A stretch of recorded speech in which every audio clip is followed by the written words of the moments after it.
יישובה ביד בן צבי, ואני שמח לפתוח ולהקביל את פני הבאים הרבים לזום על הספר הנאה הזה, היפה, חוט וצבע בהריגי ארץ ישראל הקדומה, מאת נעמה סוכניק, זוהר אמר ודוד אילוז.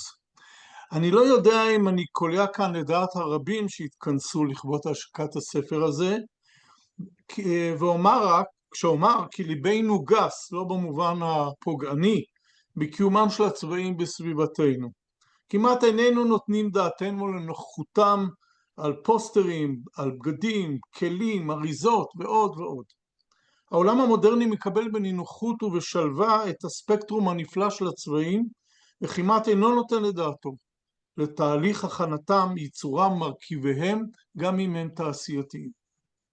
הספר שלכבוד הוצאתו לאור התכנסנו כאן הערב, מהווה, כך אני סבור וגם חש, תיקון תודעתי לתפיסה המנוכרת הזאת. הוא מנכיח באופן היפה ביותר את עולם הצבע, הצבענים בעת העתיקה ואת התהליכים המורכבים של הכנתם ואת אופן השימוש בהם.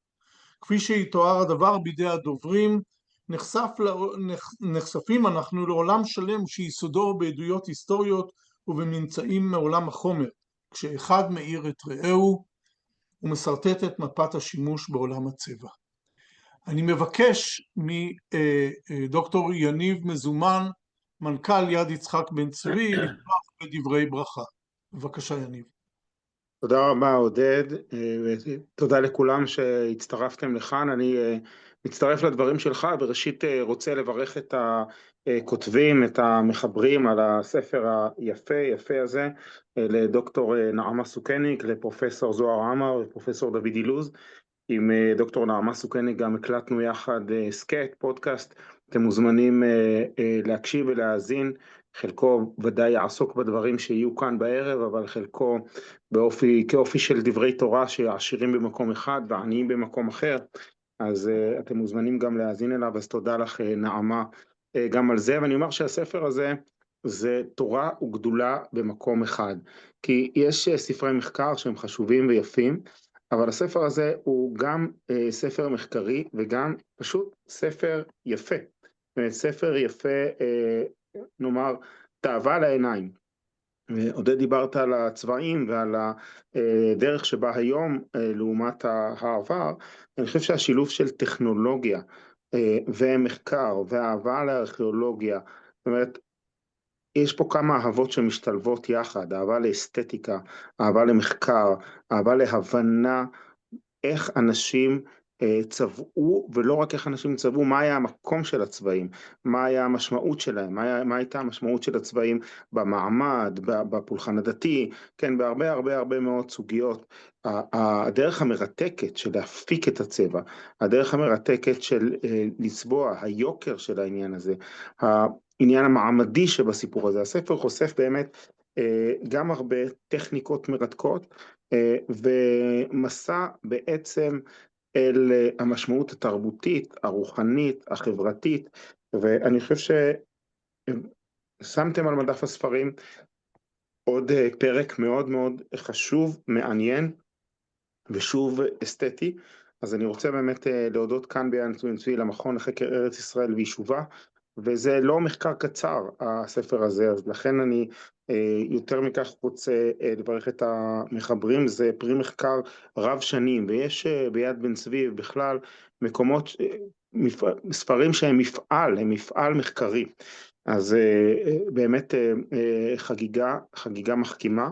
ואני רוצה להודות גם לרשות העתיקות שיש לנו איתם שותפויות, לא רק שותפות במקרה הזה, שותפויות רבות, לאוניברסיטת בר אילן, למכללה האקדמית בית ברל, למכללת תלפיות, המכללה האקדמית לחינוך בחולון, וכל מי שעסק בספר הזה, לחברי המערכת, בראשות ראש המכון הקודם, פרופסור רחב רובין, לעורכי הלשון, למי שעיצב את העטיפה ואת הספר היפה הזה, ערן צירמן, שוב, ולכל מי שעסק ותרם לספר היפהפה הזה, שאותי לימד פרקים חדשים, כן, מי שמע על התפקיד של כנימות האלון, שהם ממשפחת הכרמילים, והתפקיד שלהם, כן, זה באמת, נתתם פה תמונה פנורמית, גם שיורדת לפרטים, יפהפייה, והתברכנו. תודה גם לספרייה של, כן, של דיוויד וימימה יסלזון, זה סדרת ספרי מחקר על העת העתיקה, ובהחלט הוספתם ערך חשוב, מכובד, מעניין, אסתטי, אז ברכות לכם, וכל ספר יש פה איזה ממד מסוים של לידה, בטח שזה מחקר ארוך שנים עמוק, ובטח שזה יצא גם מחקרית וגם אסתטית, אז ברכות ותודה.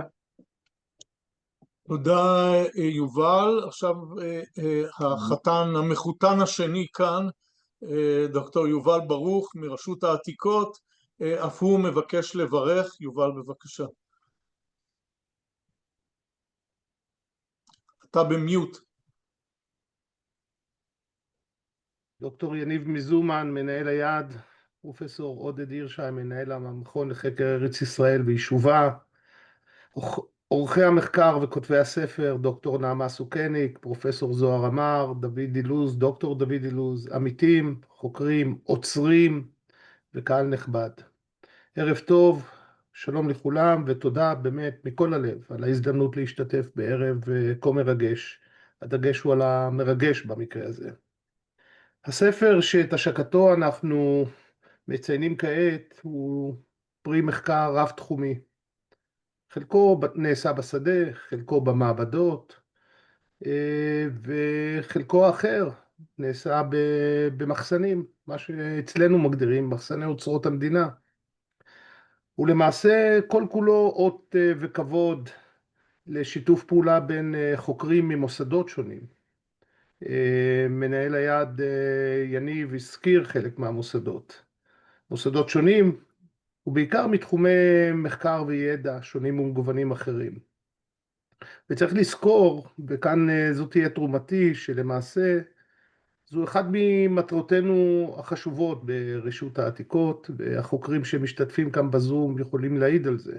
אבל תתפלאו שהדבר הזה, הנושא הזה, הרעיון הזה של שיתוף פעולה, הוא אפילו מעוגן בחוק, בחוק רשות העתיקות, מעוגנת החובה והצורך לשתף פעולה עם חוקרים, עם מוסדות, ממכונים, הן ישראלים, הן כאלה שפועלים בחו"ל, ואנחנו עומדים על כך, ואנחנו גם גאים. ככל ששיתופי הפעולה יתרבו, כולם ירוויחו, הידע ירחב, הדעות והפלורליזם המחקרי ילך ויגדל, ומי ייתן ורק נרחיב את שיתופי הפעולה. ויד בן צבי מבחינתנו הוא שותף בכיר מהמובילים, ואנחנו הולכים ומקפידים להרחיב את שיתופי הפעולה בתחילה.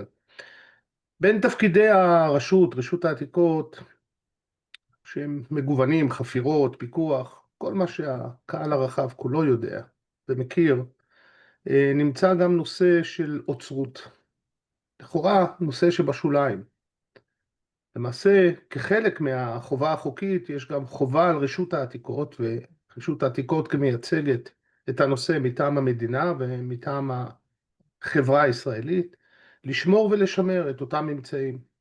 בדיוק כמו שאנחנו משמרים אתרים ארכיאולוגיים ומפתחים אותם, את האתרים עצמם בשטח, חובתנו החוקית, המוסרית, האתית והמחקרית כמובן, לשמר גם את הממצאים. והאוצרות האלה, המוגדרות על ידינו ובחוק, אוצרות מדינה, לא סתם, זה ההגדרה, אוצרות מדינה, לכאורה זה האוצר היחיד של מדינת ישראל, הבולט מחולק למדורים, וביניהם בין יתר המדורים גם המדור שעוסק בטקסטילים ובבדים עתיקים, כאשר אוסף הטקסטילים ששמור אצלנו ברשות העתיקות מונה כ-40,000 פריטים, פלוס מינוס. נעמה היא האוצרת הראשית של הנושא. הפריטים עצמם, החפצים, חתיכות הבד הקטנות האלה, מתקופות שונות, כ10,000 שנה לפחות, שמורים במחסני רשות העתיקות, בבית רשות העתיקות, בקמפוס החדש שלנו, בתנאים מאוקלמים, תחת השגחה של 24 שעות, תוך השקעת משאבים עצומים, והכל כדי, אחד, לשמר לדורות הבאים, שניים, גם להנגיש אותם לקהל החוקרים והמתעניינים והעוצרים. שאחד התוצאות של הרצון הזה הוא למעשה בספר הנהדר, הצבעוני, המעניין והמאוד מאוד חשוב, שתרומתו אנחנו נכיר בה רק בהמשך. אז תודה רבה, ערב טוב לכולם והמשך ערב השקה וכינוס מעניין. תודה. תודה רבה, יובל. העלית את הקשר שבין המכון לחקר ארץ ישראל ויישובה ורשות העתיקות, ואתה צודק, זה הולך ומתרחב, ועוד נכונו לנו עלילות. אז שוב, תודה רבה לך על הברכות הללו. לפני שאנחנו ניגשים לזה, עוד כמה מילות הקדמה. מחקר הצבע בהריגים ארכיאולוגיים חושף לא רק את אופנת הלבוש בעת העתיקה או את הטעמו האישי שלו לובש, אלא מעיד על מעמד חברתי וכלכלי. היבטים טכנולוגיים מהווה לעתים גם עדות ישירה למסחר וקשרים כלכליים בהיסטוריה. מעבר לעניין האסתטי, הצבענים שהיו בשימוש בתעשיית הטקסטיל ושהושגו מהצומח מהחי, שימשו לסימון היררכיות חברתיות ולביטויים של סמכות דתית, וכן הם מעניקים כאן הצצה ייחודית לעולם הערכים של התקופה. במקביל, ניתוח מדעי של שרידי הצבע מאפשר לשחזר תהליכי ייצור מורכבים שהיו ידועים רק לאמנים מומחים. פיסות ארגי הצבע הזעירות שנמצאו לעתים רחוקות בחפירות ארכיאולוגיות הופכות לחלון נדיר להבנת חיי היומיום, הכלכלה והסמליות של תרבויות שפעלו באזור. כל אחד מפרקי הספר, ואני עברתי על חלקים נחמדים ממנו, חושף פן מיוחד של עולם הצבע והצבענים מן הטבע הצומח והחי, בייחוד לפנינו ספקטרום נהדר על ריאקציות כימיות שמצוינות בספר, ועל אורכי הגל וצבעי המשנה שכבר נודעו בחלקם וברובם לבני הזמן העתיק. בידוע שענייני הצבע ליוו את עשיית המשכן, וכך חדרה הצביעה ונכללה בתוך איסורי השבת. ובהינתן שהמשכן, כך על פי פילון ויוסף ומתתיהו, וכמובן המקדש אחריו, ייצגו את תמונת העולם הקוסמי, הרי שהצבעים בשימוש כארגמן, תכלת, אורות מורדמים ועוד ועוד, היוו מרכיב בעולם סמלי מוצק זה. עם ראייה זו, הבה ניגש לסדרת ההרצאות הערב, שיפענחו בפנינו את מסתוריו של עולם הצבעים הקדום.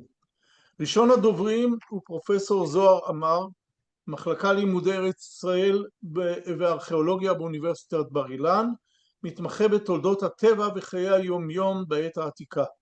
אחד ממחקריו קשור לתחום הצבענים וצביעת הארגים העתיקה. בתחומים אלו פרסם כ-30 ספרים ומאות מאמרים. הרצאתו תעסוק בתחום הזה,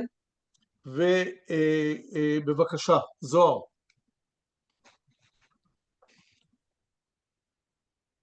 טוב לכולם, שומעים?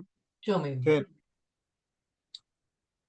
אז אני אפתח בשבח האכסניה, בתודה להנהלת מוסד יד יצחק בן צבי, שהספר שלנו בכנס הזה הופקו בחסותם. אז ברשותכם אני לא אעשה היום הרצאה אקדמית כבדה, אלא שיחה יותר כלילה שמספרת את מה שהתרחש מאחורי הקלעים של המחקר שלנו. יש כאן סיפור בהמשכים עם הרבה אנקדוטות שאת מקצתן אני אזכיר. ולמעשה אנחנו נספר כיצד הספר הזה נולד.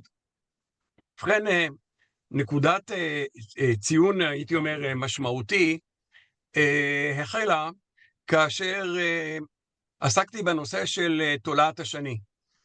ומסתבר שתולעת, המונח תולעת בעברית הקדומה, מתייחסת לחרקים שונים ולגלגולים שלהם. והיא נזכרת בהקשר לכלי המשכן, ענייני קודש, תכלת, ארגמן, תולעת השני, אבל גם כבגדים מאוד מאוד יוקרתיים, כן, במזמור אשת חיל, ככל ביתה לבוש שנים ועוד ועוד. אז האם, מאיפה הביאו את תולעת השני? האם יש לנו תולעת השני בארץ ישראל? החוקרים, שנייה רגע. זוהר, אתה מוזמן לשתף את המצגת כשהזמן יגיע מבחינתך.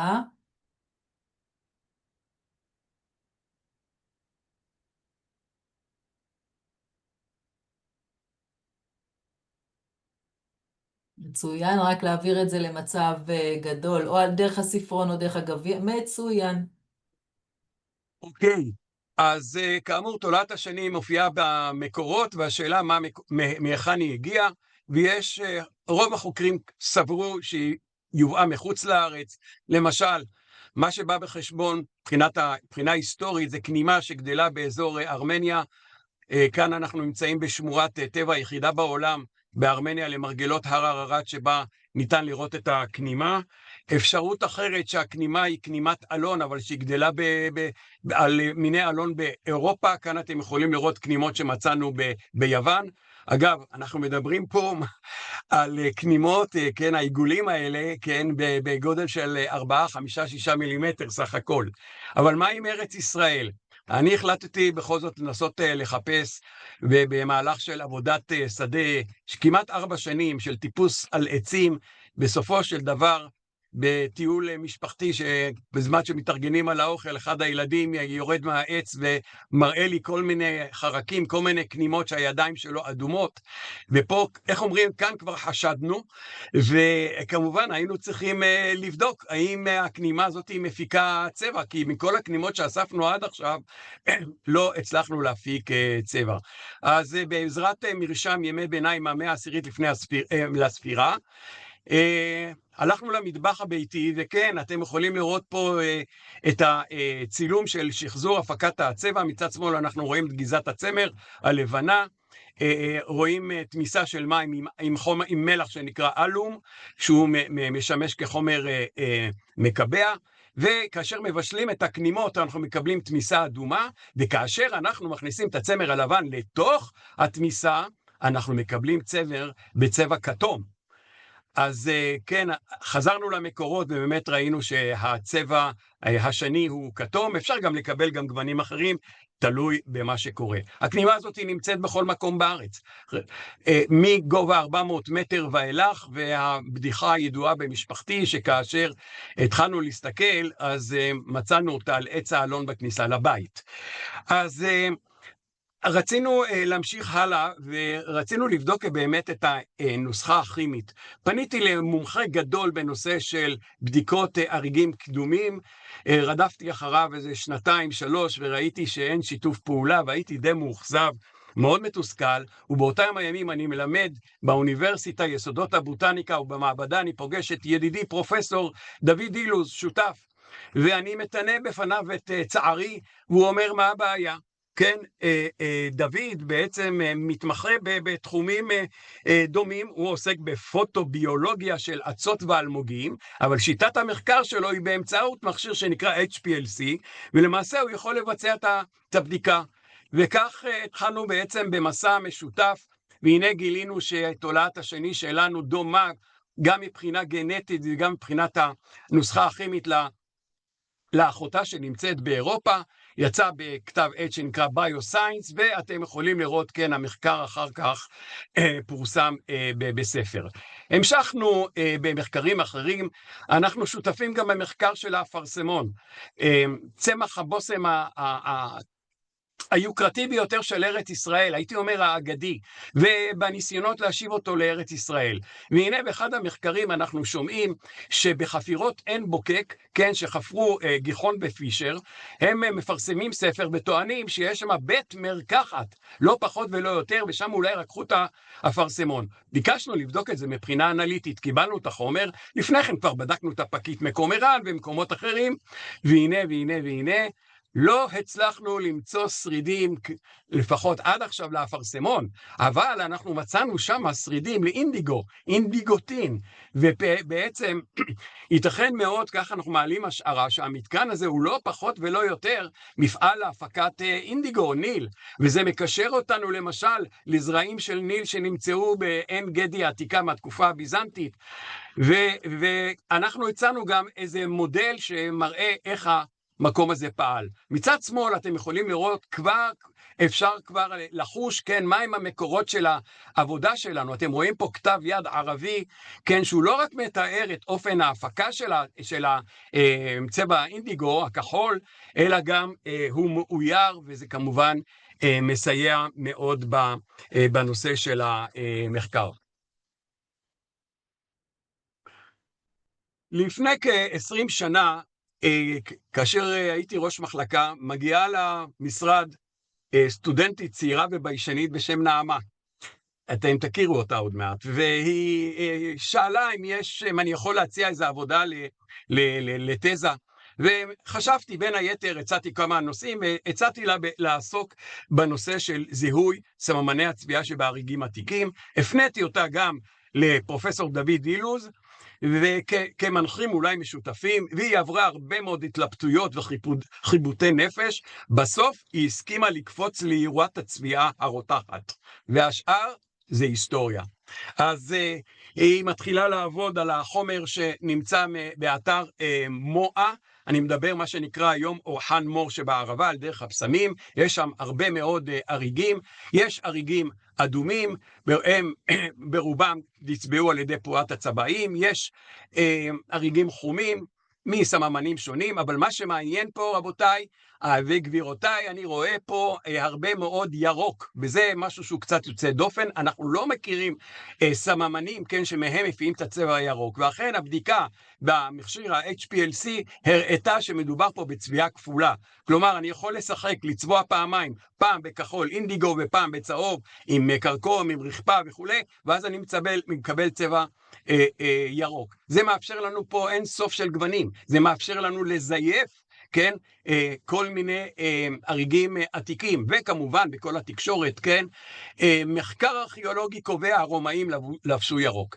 אז כן, במידה מסוימת אנחנו יכולים ללמוד גם על אופנת הצביעה שהייתה מקובלת בתקופה הרומית. ומשם, כן, נעמה המשיכה ועשתה דוקטורט, וכן, עברה אותו בהצטיינות בתחום של זיהוי סממני הצביעה, וכיום היא משמשת כאוצרת של ההריגים האלה ברשות העתיקות. אז כן, דוד, נעמה ואני הפכנו להיות איזה צוות מחקר, ויש לנו היום זכות ראשונים לבחון כמעט כל ממצא חדש שמתגלה בתחום הזה. כמה מילים על שיטת המחקר שלנו. אז אנחנו רואים פה איזה תרשים זרימה של השלבים העיקריים, נתחיל בטור ימין.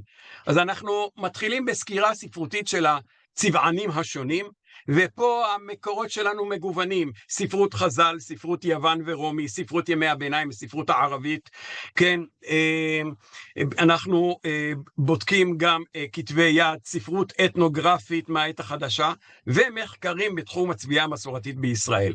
ופה באמת צריך לומר ולהודות לראשונים שעסקו בכך, אני חייב להזכיר פה שתי נשים, הראשונה, זאת יהודית ספראי, זיכרונה לברכה, מקיבוץ שדה אליהו, החלוצה בארץ בתחום הזה, ועסקה בזה באמת ללא שום, כן, לימוד מסודר, ואני זוכר שבחצר ביתה, כן, היא גידלה את הצמחים האלה, ואם הייתם מבקרים גם בשירותים, הייתם מתבקשים לתרום מרגליים למען המדע.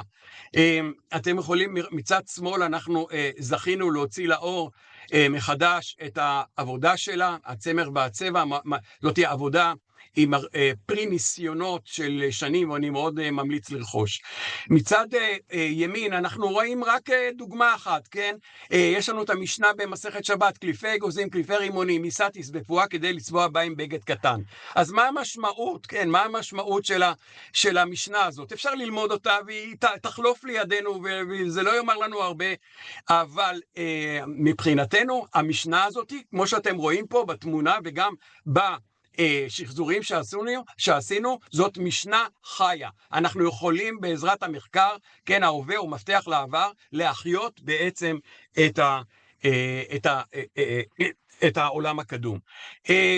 בנוסף אני רוצה להזכיר גם את גברת רות פרקר שלמדה במחלקה ללימודי ארץ ישראל וארכיאולוגיה, עשתה עבודת תזה חשובה מאוד בתחום של הצבענים, ואנחנו בעצם המשכנו הלאה.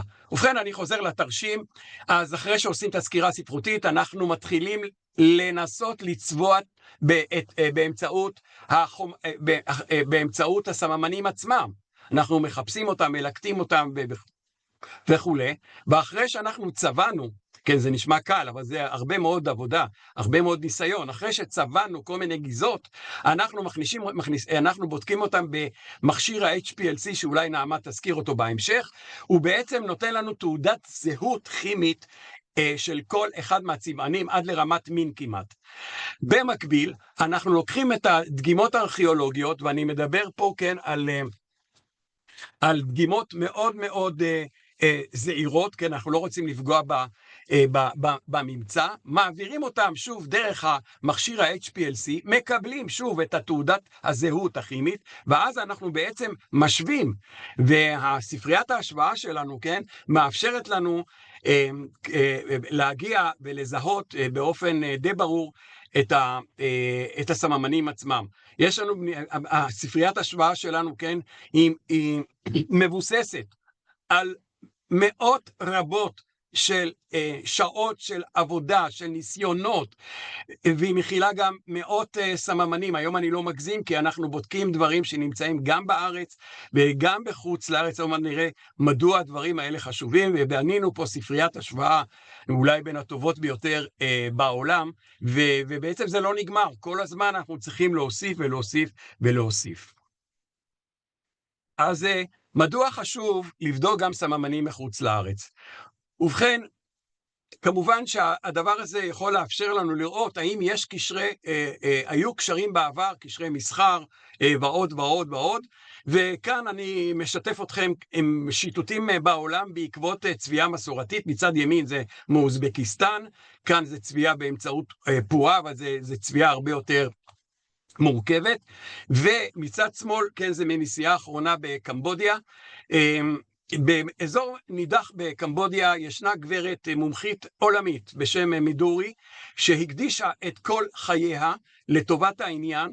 היא מחזיקה פחות או יותר כפר 30 נשים שמלקטות את סממני הצביעה, כן, באזור, הן קודשות, הן מבשלות, הן צובעות, כן, אנחנו מדברים פה באמת על עולם הולך ונעלם, וככה בעצם אנחנו יכולים ללמוד על כל מיני טכניקות ועל כל מיני חומרים מקומיים שלא חשבנו עליהם. במסגרת הזמן הקצר שנותר, אני רוצה להתייחס לעוד שני צבעים שהופקו מן החי. אני מדבר על הצבעים אולי היקרים ביותר בעולם, אני מדבר על התכלת ועל הארגמן שהופקו כנראה מהסוג הארגמון המורוקס. יש לנו כשלושה מינים עיקריים, רואים אותם מימין לשמאל, אדומת פה, קוצים וחד קוצי.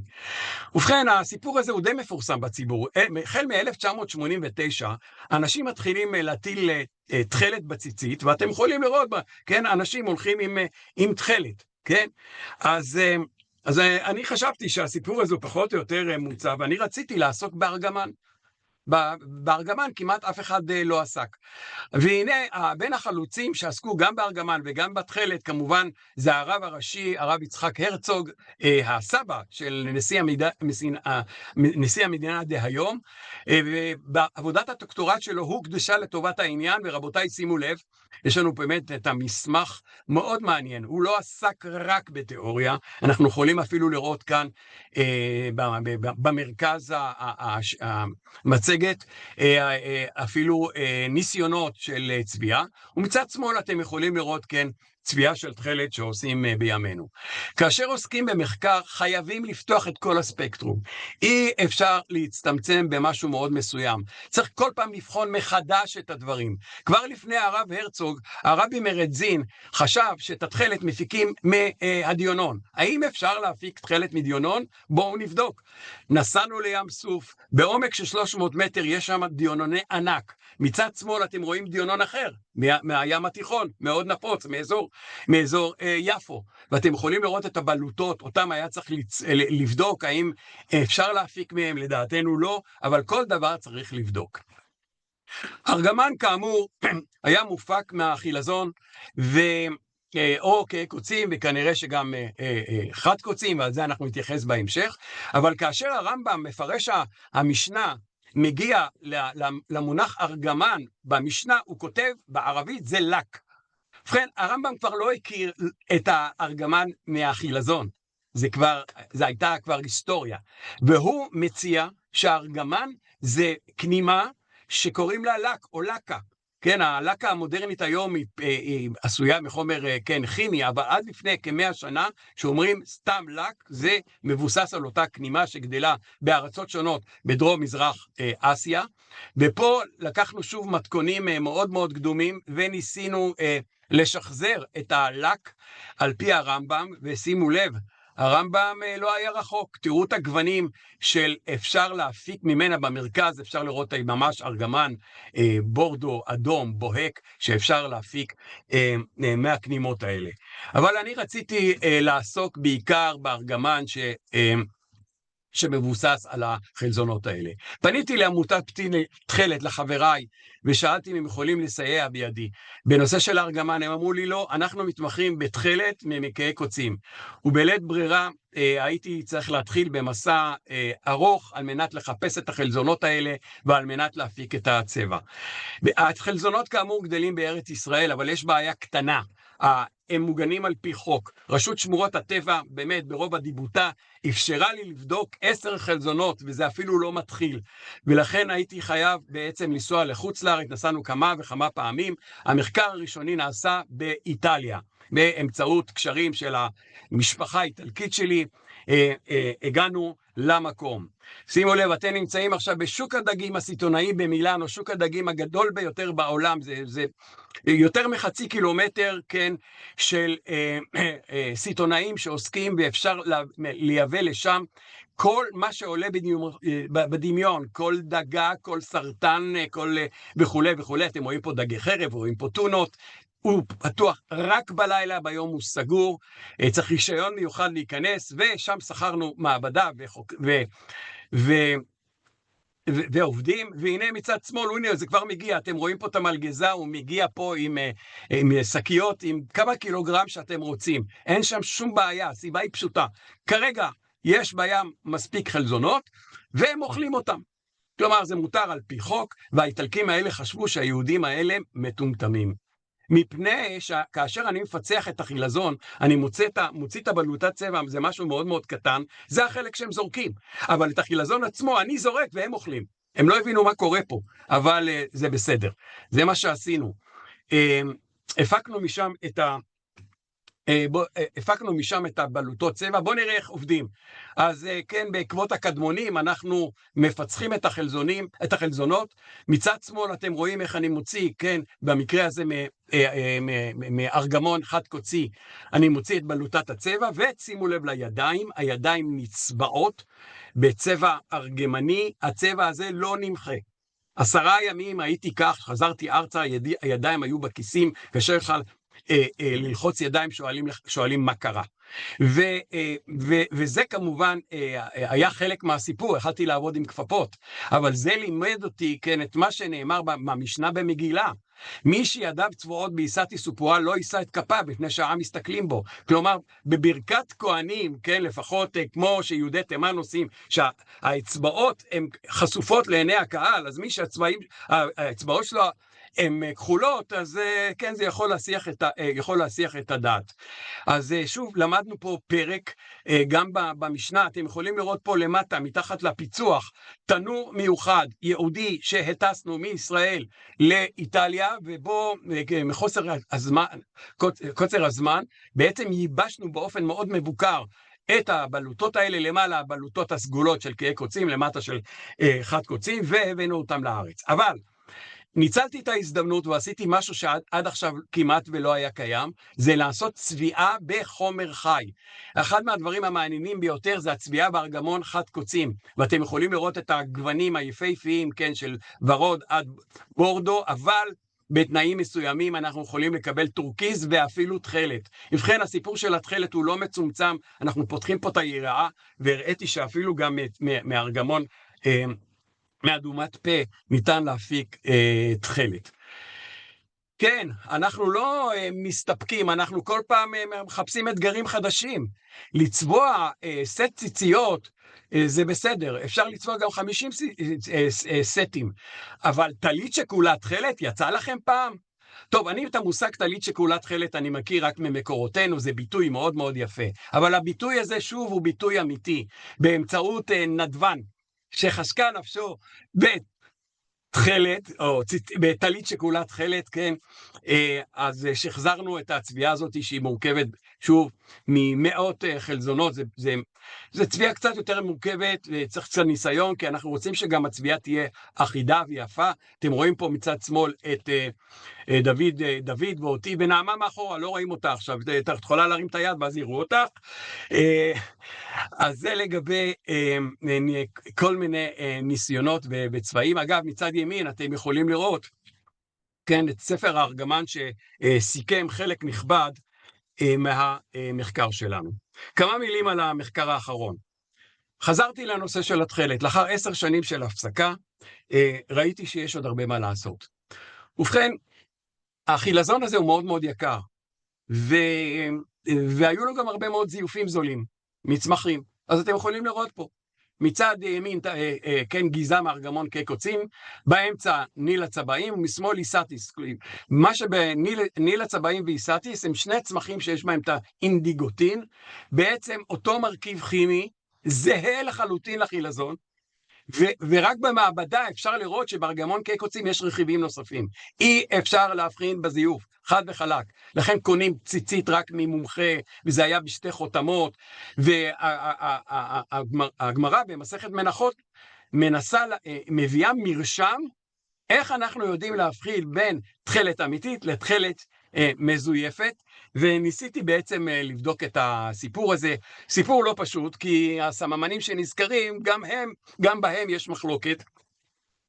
אז למשל, מרגליים של ילד, משרה של חילבה, ומלח אלו, זה לפי שיטת רש"י, שיטת רמב"ם זה אחרת, ולקחנו למעלה מ30 גיזות צמר צבועות, בחלזונות שונים, ובקל האילן, כלומר בזיופים במרכאות, מאיסטיס ומניל, בטכניקות שונות של צביעה, ושמנו אותם בתוך כן, המרשם הזה, בתוך כן, המרתח הזה, וניסינו באמת לקבל תוצאות. יש תוצאות מאוד מאוד יפות אפילו, המחקר הזה עדיין לא פורסם, אבל הוא לימד אותנו בעצם שניתן בעצם לעשות את הבדיקה הזאת רק אם אנחנו צובעים בצביעה טבעית ולא בצביעה מודרנית. אני אסביר.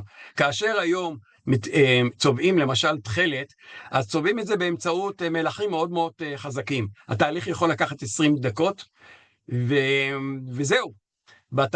בשיטה הקדומה השתמשו רק בחומרים טבעיים, מסורתיים, והתהליך היה מאוד מאוד ארוך. לכן, כדי ללמוד איך צובעים קל האילן, איך צובעים אינדיגו בצורה מסורתית ממש, הרחקנו לכת, דוד אילוז ואני נסענו לפני כשנה לאזור סאפה שבצפון וייטנאם, יש שם כמה שבטים שעדיין עוסקים בתחום הזה, וההנחה הייתה שאם אני אדע כיצד לצבוע בצורה מסורתית את הזיוף, ככה אני אדע גם אולי לצבוע את המקור. כן, אז עשינו שם כמה סדנאות של צביעה בכמה שבטים, ממש מרתק. שוב, אתם רואים מצד שמאל את הידיים שלי, כן? שוב, וברקע, אגב, אתם רואים את צמחי האינדיגו, כן, שגדלים באזור. אז אחרי שלמדנו מהצובעות המסורתיות את שיטת הצביעה, אז זהו, אז אני חזרתי הביתה וביקשתי לשחזר איך מפיקים תכלת או ארגמן מחילזון בשיטה מסורתית. לקחת את המרשם של הזיוף של קל האילן ולהכיל אותו. וזהו, הייתי צריך עוד קצת חומר של חלזונות, אז עמותה חדשה לצביעת תכלת בשם תכלת לחושבי שמו, הזמינה אותי לסלוניקי, ושמה כן, פיצחתי עוד כמות של חלזונות להמשך המחקר. העבודה עצמה נעשתה בחצר ביתי, ערכתי ניסיונות צביעה בחומרים טבעיים, עם אפר, עם סיד, מרגליים. זאת צביעה מאוד ממושכת של שבוע וחצי, מאוד מאוד מצחינה, היא גובלת ממש בענייני שלום בית. אני החלטתי להפסיק את המחקר, זה מאוד מאוד קשה, גם אם זה נעשה בחוץ. אומנם מה אפשר, אנחנו עושים את הכל למען המחקר, אבל בכל זאת. ורבותיי, זאת הפריצת הדרך האחרונה, היא טרם פורסמה, לצבוע תכלת וארגמן, כמו אבותינו, כמו שאנו מוצאים בממצא ארכיאולוגי, בכלי חרס, כן? בחומרים טבעיים, אנחנו יכולים לקבל בתנאים שונים, גם תכלת, אפשר לקבל גם ארגמן. תם ולא נשלם, נכונו למחקר הצביעה הקדומה, עוד הרבה אתגרים ותגליות שעליהם אנחנו עמלים בימים אלה. תודה רבה.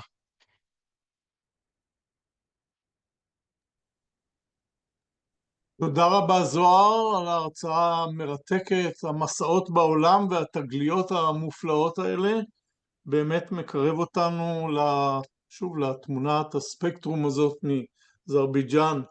אנחנו עוברים להרצאה הבאה, ולפני כן ברצוני להעיר לכל המשתתפים, אם אנשים מהחברים רוצים לשאול שאלות, אפשר להעביר לנו באמצעות הצ'אט. אם יישאר זמן לקראת סוף המפגש, אז נבחר כמה מן השאלות ונציג אותם לדוברים המשתתפים הערב.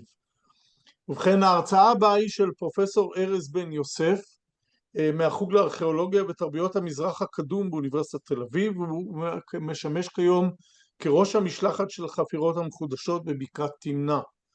והרצאתו תעסוק בחשיבות מחקר צבע בהריגים בממצאים מחפירות תמנע. ארז, בבקשה.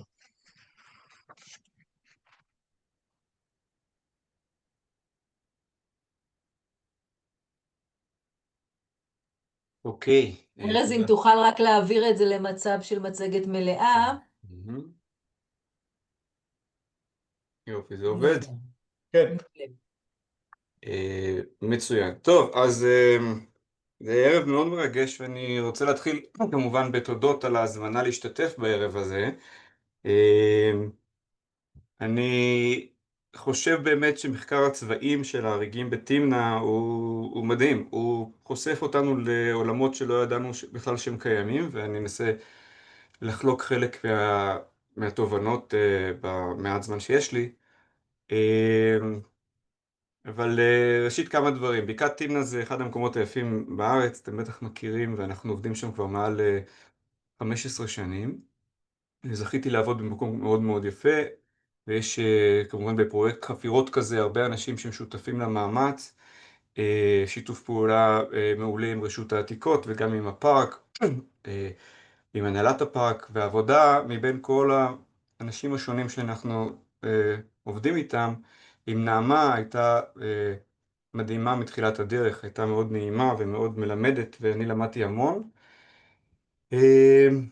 זהו, ואם זוהר הציג מאוד יפה את חלק מהדברים שאני אתכנס אליהם גם כן, אז הוא הזכיר את האופנה של התקופה הביזנטית. כאן בתמנע יש לנו אפשרות חלון הצצה אל האופנה של תקופת דוד ושלמה. אין את זה בשום מקום אחר, לא בארץ ולא בעולם, והצבענים זה חלק מהעניין הזה. זה, כמו שאמרתי, זה פרויקט גדול, אנחנו חופרים בשורה גדולה של אתרים, וכמובן כל הסיפור של תמנע קשור להפקת נחושת בתקופות שונות. התקופה המרכזית, שבה יש הרבה מאוד אתרי הפקה ואלפי מכרות, התאריך שלה היה שנוי במחלוקת, או לא שנוי במחלוקת. חשבנו שאנחנו יודעים שהכל שייך לתקופה מסוימת, והמשלחת שלנו תיארכה את רוב רובם של האתרים לתקופה של המאות ה-11, עשירית ותשיעית לפני הספירה, ונגיע לזה עוד רגע. אבל מה שחשוב לומר זה שאנחנו חופרים בעיקר מכרות, שבהם אין הרבה ממצא חומרי, ואתרי הפקה, כלומר אתרים תעשייתיים עם כבשנים ופסולת תעשייתית שהולכת ומצטברת בצורה די מהירה בתוך המדבר הצחיח. וזה מביא אותנו לאחד מהדברים המיוחדים של תמנע, וזה השימור של החומר האורגני. גם בתוך המדבר של ארץ ישראל, גם בתוך המדבריות של האזור כולו, תמנע היא מקרה של יובש קיצוני, יובש יוצא דופן, שבזכותו משתמרים חומרים אורגניים, כמו הגדילים היפהפיים שאתם רואים כאן בתמונה, אבל יש לנו אוסף גדול מאוד גם של בדים, תכף נראה, ואורות, וחבלים, וזרעים, ופירות. חלק מהפירות, כשחשפנו אותם, נראו כמו תמר מיובש שקונים בעיר העתיקה, וזה תמר בן 3,000 שנה. אז יש עוד מקומות דומים בערבה, במדבר יהודה, במערות, אבל חוץ מזה הם קצת יוצאים לאזור יותר לח. אפילו המכרות בצד השני של הערבה, בירדן, בפינן, שהם קצת יותר צפונה, יש בהם טיפה יותר גשם בשנה ואין שימור אורגני כזה. זה אחד מהדברים המיוחדים ביותר בתמנע לאורך התקופות. האתר המרכזי שאנחנו חופרים כמעט כל עונה מאז 2013, זאת הגבעה הזאת שאתם רואים לפניכם, גבעת העבדים. זה אתר, כמו שאמרתי, של הפקת נחושת, של תעשייה של ייצור נחושת בכבשנים, כלומר זה לא איזה כפר, זה לא יישוב, זה מקום שחזרו אליו כנראה בעונת החורף שנה אחרי שנה במשך כמה דור או שניים, זה אתר של בערך 100 שנים. הראשון שתיאר אותו בעצם וניסה להגיד לאיזה תקופה הוא שייך, זה היה נלסון גליק. נלסון גליק ביקר בתמנע יום אחד, בעצם היה שם לילה אחד ב-1934, והוא ראה את הגבעה המבודדת הזו עם הצוקים, וגם זיהה שיש כאן חומה, אתם יכולים לראות שיש כאן בית שער ויש ממש חומה. ומבחינתו, מהתפיסה הרומנטית שהייתה בימיו, רק עבדים היו יכולים לעבוד בתנאים הקשים של המדבר הצחיח, בכבשנים הלוהטים, ושמו את המפעל הזה על הצוקים האלו, כדי שהעבדים לא יברחו. בעצם התיאור שלו בפרסום מ-1935, הוא זה שהעניק לגבעה את שמה גבעת העבדים עד ימינו. נלסון גליק גם היה הראשון שבא וניסה לתת תאריך למפעל הנחושת הגדול הזה, שהכירו 100 שנים לפניו, אבל הוא ראה את החרסים, בתקופתו לא היה פחמן 14, לפי החרסים הוא אמר, אוקיי, זה מפעל הנחושת של המלך שלמה, מצאנו את מכרות המלך שלמה, זה מקור האושר של ירושלים. אחרי זה, מי שהתחיל מחקר שיטתי בבקעת תמנע, פרופסור בנו רוטנברג, עבד במשך כמה שנים עם התפיסה הזאת, שזה הכל קשור לתקופה המקראית, אבל עם הגילוי של המקדש, מקדש חתחור, הוא שינה לחלוטין את התפיסה ותיארך את כל האתרים, כולל גבעת האתרים, לתקופה של המצרים. כלומר, 100-200 שנה קודם לתקופה של דוד ושלמה, בערך 1300-1200 לפני הספירה, והסיפור של תקופת שלמה נשכח לחלוטין מהסיפור של בקעת תמנע. כשאני התחלתי לעבוד שם ב-2009, לא היה אזכור, אם היה אזכור של שלמה זה היה רק עמודי שלמה, נקראו בטעות עמודי שלמה, כי פעם מישהו חשב שזה קשור לימי שלמה, לא נכון ולא זה. זה היה המצב כשאנחנו התחלנו לעבוד בבקעת תמנע, ורוטנברג נתן את ברכת הדרך כשאנחנו התחלנו לעבוד, וגם אנחנו חשבנו שאנחנו חופרים באתרים של הפקת נחושת מצרית. הסיבה העיקרית שהלכתי לחפור שם הייתה לנסות להבין את הטכנולוגיה של הפקת נחושת מצרית. בכל המחקר הגדול של בקעת תמנע, הזווית שבה אני מומחה היא הזווית הטכנולוגית, של איך הפיקו נחושת. התהליך הזה הוא הטכנולוגיה המתקדמת ביותר של העולם הקדום, וזה מאוד עניין אותי. אבל כבר באתר הראשון שחפרנו, התאריכים יצאו כולם מאוחר לתקופה המצרית, והבנו שיש בעיה כרונולוגית קשה, וזאת הייתה אחת הסיבות שהתחלנו את הפרויקט החדש, הגדול, בתמנע, לתארך את האתרים מחדש. אז את גבעת העבדים, רוטנברג לא חפר, אבל היא די קרובה למקדש, וכשהתחלנו לחפור היינו בטוחים שכאן מדובר במפעל הפקת נחושת מצרי, אבל כמו שציינתי לפני רגע, יש המון חומרים אורגניים, כולל הפירות וכל זה, שמתאימים מאוד לפחמן 14. רוטנברג כמעט ולא עשה פחמן 14, ואנחנו שלחנו לתיארוך באוקספורד, והתאריכים גם מגבעת העבדים יצאו מתקופת המקרא, מתקופת הברזל, וספציפית לשלהי המאה ה-11, סביב 1020 לפני הספירה, ועד סביב שנת 930-920 לפני הספירה. כלומר, כ100 שנים של הפקת נחושת אינטנסיבית בבקעת תמנע, בדיוק בתקופה שמקבילה למלכות דוד ושלמה בירושלים. שורה תחתונה, חזרנו לסיפור של מכרות המלך שלמה, כן או לא, קשר לירושלים, מי הייתה האוכלוסייה הזו, איך היא התנהגה וכל זה. זה הסיפור של העבדים של נלסון גליק, זו שקופית שנעמה הכינה לאחת מהמצגות המשותפות, וזה שחזור של גבעת העבדים לפי הממצא, שחזור של רוני אבידוב, ואתם רואים שיש כאן המון פעילות תעשייתית, יש כאן הפקת פחמים למטה, יש כאן את החומה ואת השומרים, יש כאן מכלאות של בעלי חיים והרבה מאוד כבשנים ואתרים שבהם קדשו את הבצר והכינו את הדברים לקראת הפקת הנחושת. זה היה הדבר שבו הם עסקו. הדבר הזה הגיע לפולקלור הישראלי, אני לא יודע, בטח לא רואים אותי במצלמה, אבל יש כאן ספר שגיליתי לא כל כך מזמן, שאולי הדור המבוגר יותר מכיר מהילדות, שנקרא מסע לארץ הנגב, וזה סדרת ספרים של אליק וקלרגל הגמל, ובאחד מהמסעות הם מגיעים לגבעת העבדים, וזה תיאור פנטסטי של איך הוא, זה בתוך איזושהי הזיה, חלום שלו, שהוא מגיע לגבעה כשהיא פועלת, השומרים מצווים עליו לעשות דברים, והעבדים המומחים לנחושת הם אלו שהוא הצטרף אליהם בעבודה על הכבשנים. סיפור נחמד וקשור גם לענייננו, והתפיסה הזאת שעבדים עבדו בכבשן היא התפיסה שהייתה מקובלת. התחלנו לחפור מבין ערימות הסיגים והפסולת של התעשייה, יצאו חתיכות של בד מאוד מאוד מעניינות מכל מיני סוגים. אתם רואים כאן עוד דוגמאות ועוד דוגמאות, וכשיצאו הדברים היפים האלו, אני לא מומחה לטקסטיל כמובן, והתקשרתי למומחית הגדולה בארץ, כנראה לענייני הטקסטיל הקדום, וזאת דוקטור אורית שמיר מרשות העתיקות. שלחתי לה תמונות בוואטסאפ והיא התווכחה איתי, אמרה אין מצב שזה מתקופת הברזל, זה חייב להיות איזשהו אציל מהתקופה הרומית או מאוחר יותר, אני לא מכירה שום דבר כזה מורכב ומיוחד מהתקופה הזו. ואני כמובן כבר היו לנו תאריכי פחמן 14 מהסביבה, ואני הייתי משוכנע שזה אכן מהמאה העשירית לפני הספירה, אבל כמובן שאת הבד עצמו אפשר לשלוח לבדיקת פחמן 14, ועשינו את זה, והתוצאות חזרו כמובן מה-11 מהעשירית לפני הספירה, ואין עוררין על התאריך, וברור שיש כאן דברים מאוד מאוד יפים. מתוך המאסף הזה של הבדים שיש לנו מתימנה, יש לנו גם את כל שלושת סוגי החומרים שהשתמשו בהם ליצירת בדים, וזה כמובן צמר, פשטן ושיער עיזים, לא בערבוב בתימנה, בכל מקרה, וחתיכות של בדים צבועים.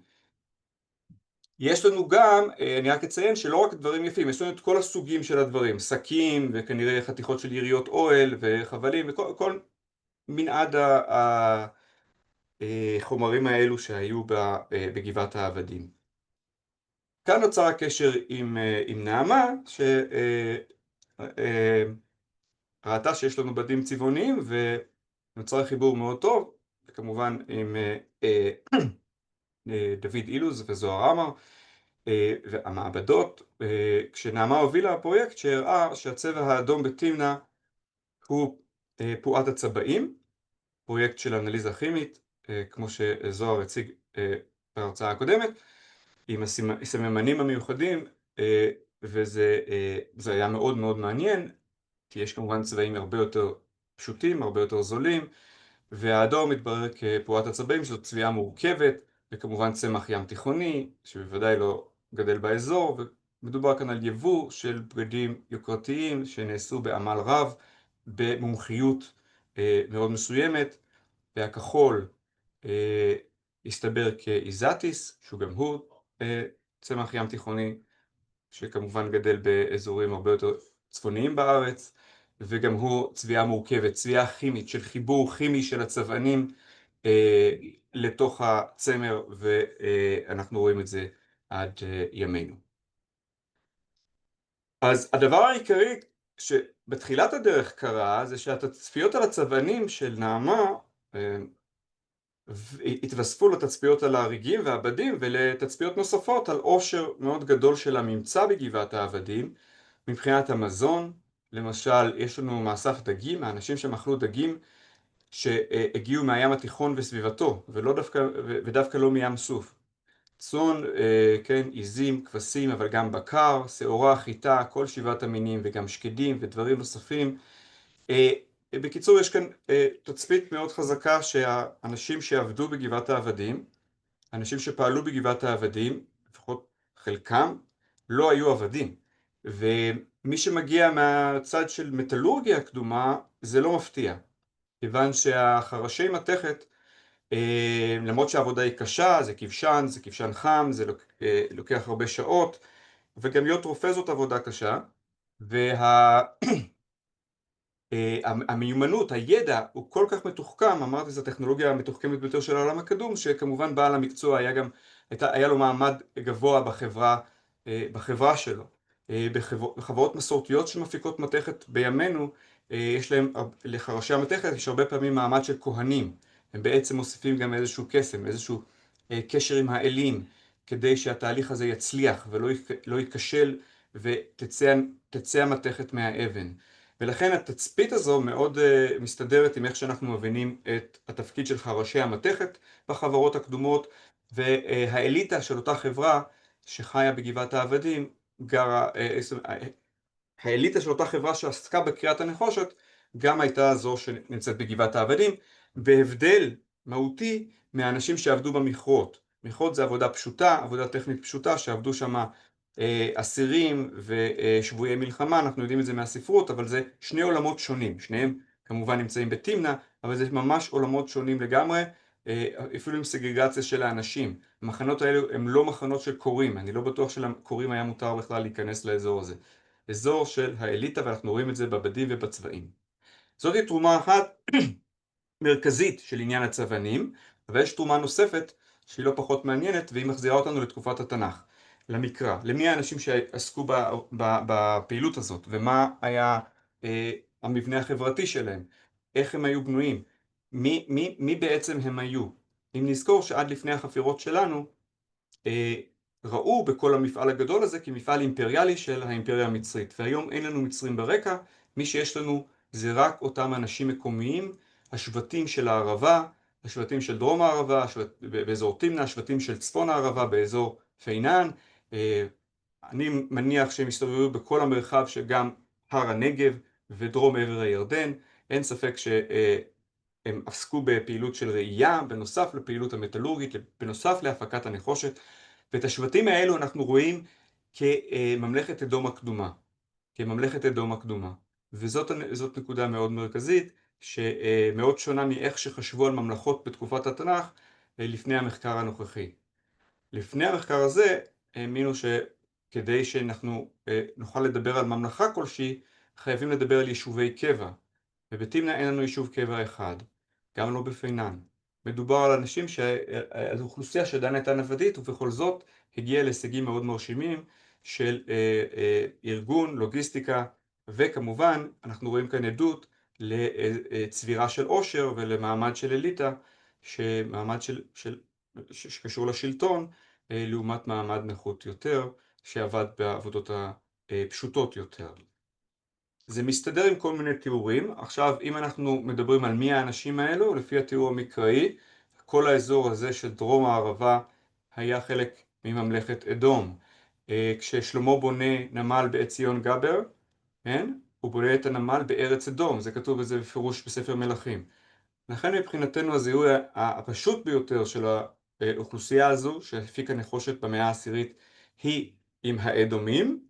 אם הייתה שליטה מירושלים על מרחב ארץ אדום או לא, אין לנו דרך להוכיח את זה. שליטה כזו שמתבטאת בתיאור המקראי יכולה להיות פשוט אוהל או מיסוי של ירושלים, אבל בוודאות יש לנו קשרים עם העולם הצפוני, כולל הבדים, כולל הצבעים. יש לנו עדויות ישירות לגידולים שהיו בגב ההר, הצבענים עצמם היו יכולים להיות גם באזור העמקים וכו'. אז מבין הבדים יש לנו כאן שורה של בדים צבועים, ויש לנו כאן התאמה מאוד מאוד מעניינת לתיאורים של השליטים של השסו שנלקחו בשבי למצרים בתקופת הברונזה המאוחרת. תקופת הברונזה המאוחרת, במאות ה-13 וה-12 לפני הספירה. זה קצת קודם לכן, אבל יש דמיון מאוד מעניין. הצבע של האדום והכחול, הפסיפס הזה של אדום וכחול מופיע אצלנו בבדים לא מעט, וגם גדילים, כמו שיש לנו פה על הציורים האלו ממצרים. התאמה מאוד יפה, השסו זה הכינוי המצרי לאותם שבטים נוודים באזורים האלו בדיוק. השבטים הנוודים שלדעתנו חברו יחד והקימו את ממלכת אדום, כשהם עדיין היו נוודים.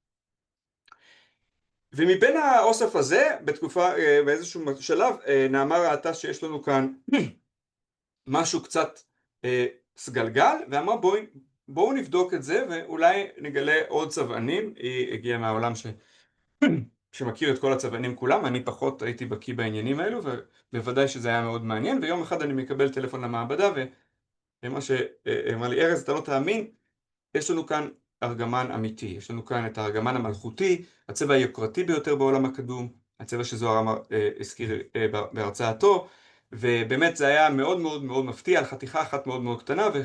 וחזרנו על הניסויים, נעמה חזרה על הניסויים והראתה שבשלוש חתיכות, זה הצבע הארגמן, כן? בשלוש חתיכות יש לנו את הצבע הזה. וזה תגלית מאוד מאוד מאוד מאוד מיוחדת, כיוון שאנחנו לא ציפינו למצוא במקום נידח מאוד מרוחק, בלב המדבר, את הצבע היוקרתי ביותר שהיה בתקופה הזו של ארגמן אמיתי, שעשוי מהחלזונות, מהארגמונים של הים התיכון, משלושה מינים שונים של ארגמונים, ובאחת מהחתיכות האלו נעמה הצליחה להראות שצבעו בצביעה הכפולה. הצביעה הכפולה, פליניוס הזקן, כן, כשכתב את האנציקלופדיה על הטבע ב-79 לספירה, מספר על שיטות הצביעה הקדומות, והוא מזכיר כמובן את השימוש במיני החלזונות האלו, ומזכיר שאם מערבבים שני מינים ספציפיים יחדיו, אז הצביעה הכפולה הזאת היא יוצרת צבע עוד יותר חזק ועוד יותר עמיד, וזה באמת שיא השיאים בתקופה הרומית. ויש לנו כאן עדות בתימניה 1000 שנה קודם לכן לשימוש בצביעה הכפולה הזו, מחתיכה של איזשהו בגד של אחד מהאנשים, מהאליטה, מאותם, מהאנשים שעבדו שם וארגנו את כל המפעל האדיר הזה. אז זה היה באמת תגלית יוצאת דופן, שמתווספת, נותנת עוד יותר, מחזקת עוד יותר את העדות לכך שאנחנו מדברים על ממלכה. אנחנו מדברים כאן על משהו שהיה מאורגן, שבוודאי הסופר המקראי יכל לראות כממלכה, למרות שהאוכלוסייה עדיין הייתה שוכנת אוהלים ברובה. ובעצם החלון שלנו כאן הוא חלון שהוא פשוט עניין של מזל, שאותה ממלכה נוודית עסקה בתעשיית נחושת, שהשאירה פסולת תעשייתית מאוד גדולה ומאוד נראית ארכיאולוגית. וזה עניין מאוד חשוב למתודולוגיה של הבנת ישראל הקדום, כיוון שגם המקור של ישראל, לפי רוב רובם של החוקרים, הוא נוודי. אבל הם לא עסקו בנחושת, ולכן אנחנו יודעים מעט מאוד. כלומר, אני חותר לכך שגם ללא מונומנטים מאבן, השליטים, המנהיגים, האנשים החשובים, האליטה, בראשית ישראל הייתה יכולה להיות קיימת. אנחנו לא חייבים לראות את העדות הזאת באבן ובארמונות פאר. הנה זוהר, ראינו את זה, והארגמונים שדיברנו עליהם, והנה תמונת תקריב, וזה נהדר. ואם אנחנו חושבים על המאה העשירית או סוף המאה ה-11, זה מתוארך לסוף המאה ה-11, זה נגיד 1020 לפני הספירה, כמו שאמרתי, יש עוד דברים שמתקשרים לעניין, ואפשר להסתכל עליהם באור חדש לחלוטין. למשל, בספר שופטים אנחנו רואים את התיאור של הקרב של מדיין, של גדעון עם המדיינים, כן? אז אז גדעון מביס את המדיינים, ולוקח מהם שלל ממלכי מדיין. שימו לב שמדובר על מלכים ברבים, ומה מבין כל הדברים שהוא לוקח? זהב וכו', ובגדי, קצת מסתירים לי פה, ובגדי הארגמן שעל מלכי מדיין. אוקיי? זה בדיוק אותה תקופה, וזה גם אזור קרוב. המדיינים היו שכנים של ממלכת אדום, כמובן זו ממלכה נבטית, שבטית, אז הם זזו, הדינמיקה, התנועה שלהם הייתה הרבה יותר פשוטה, והנה כאן יש לנו עדות לשימוש בבגדי ארגמן בתקופה המדוברת, תקופת השופטים בדרום. וכאמור, השינוי הדרמטי כאן הוא שעד כה חוקרי מקרא או ארכיאולוגים מקראיים, כשהם קראו את הפסוק הזה, הם דמיינו את ערי הבירה של אותם מלכי מדיין כערים מבוצרות, כארמונות אבן, אבל היום אנחנו יודעים שאין סיבה לחפש דווקא את זה, כיוון שספציפית בתקופה הזו, בהיסטוריה הארוכה של ארץ ישראל, השבטים המקומיים יצרו גופים פוליטיים חזקים, שהם באמת יוצאי דופן ונדירים וקשורים גם לצמיחת ישראל הקדום. אז החלון הזה אל תוך הבדים, והחלון הזה אל תוך הצבע של הבדים, נותן לנו כאן משהו, תמונה אל עולם שבדרך כלל לא ניתן ממנו דבר, שום דבר. והתמונה שאנחנו מקבלים היא מפתיעה, היא הרבה יותר מפתיעה ממה שציפינו, לאור מה שחשבנו שאנחנו יודעים על נוודים, שהם בדרך כלל, כן, כמו הבדואים בשוליים של מה שמתרחש.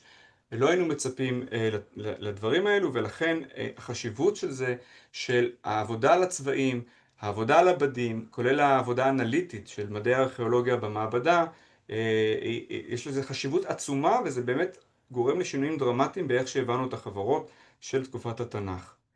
אז זהו, אלה הם עיקרי הדברים. אני באמת מודה לנעמה על שנים של שיתוף פעולה ולרשות העתיקות, ובאמת אני מחזק גם את הדברים שיובל ברוך ציין על כל הפירות של העבודה הזאת, הם פועל יוצא של שיתופי פעולה, וזה העתיד. וכמובן גם הפארק, פארק תמנע שתומך בנו לאורך כל הדרך, עם מנהל הפארק סגי רז ואיריס דניאלי. בקיצור, יש עוד הרבה מה לגלות, ואנחנו בחורף הקרוב הולכים שוב, אז תודה על ההזדמנות, ושיהיה המשך ערב מוצלח לכולנו. תודה. תודה רבה ארז על ההרצאה המרתקת והחייאת התקופה של דוד ושלמה והקשרם לצבענים.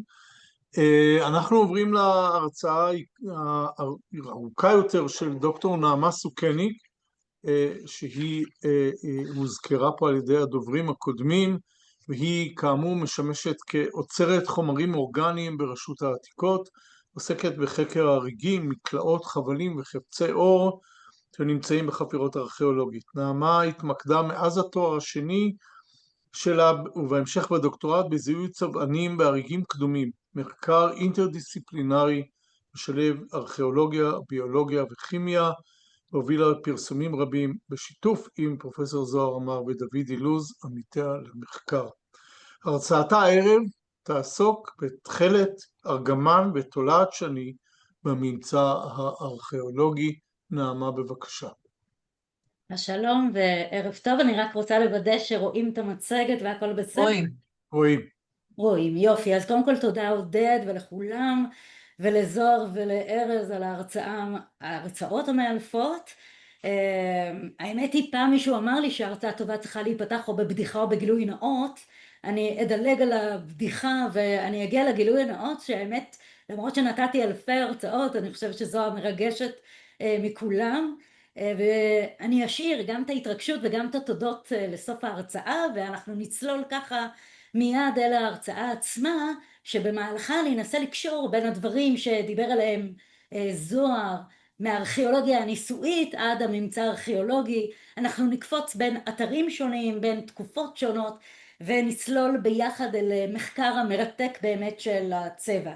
אבל לפני שאנחנו מתחילים, צריך ליישר קו. אני מניחה שכל מי שנמצא פה בקהל ישתכנע, ובכל זאת, רק לומר שהעולם הקדום היה עשיר בצבע, כן? גם הלבוש היה עשיר וססגוני, למרות שאם הייתי הולכת ברחוב ושואלת איך מתחפשים בפורים לרומאי, כנראה היו לוקחים את הסדין הלבן חסר הצבע, אבל הדבר הזה רחוק מלהיות נכון. העולם, גם הרומי וגם בתקופות האחרות, הלבוש היה ססגוני ועשיר בצבע, לא פחות משלנו. אבל כשאנחנו רוצים לחקור את הצבענים עצמם, אנחנו צריכים את החומר עצמו של ההריגים, שכמו שהבנתם הוא הרבה יותר נדיר וקשה למצוא אותו בחפירות הארכיאולוגיות, הוא בדרך כלל לא משתמר ונעלם בתוך הקונטקסט הארכיאולוגי. מי שאחראי על פירוקו זה אותם מפרקים, פטריות, חרקים, מיקרו-אורגניזמים שבעצם ניזון מתוך החומר הארכיאולוגי.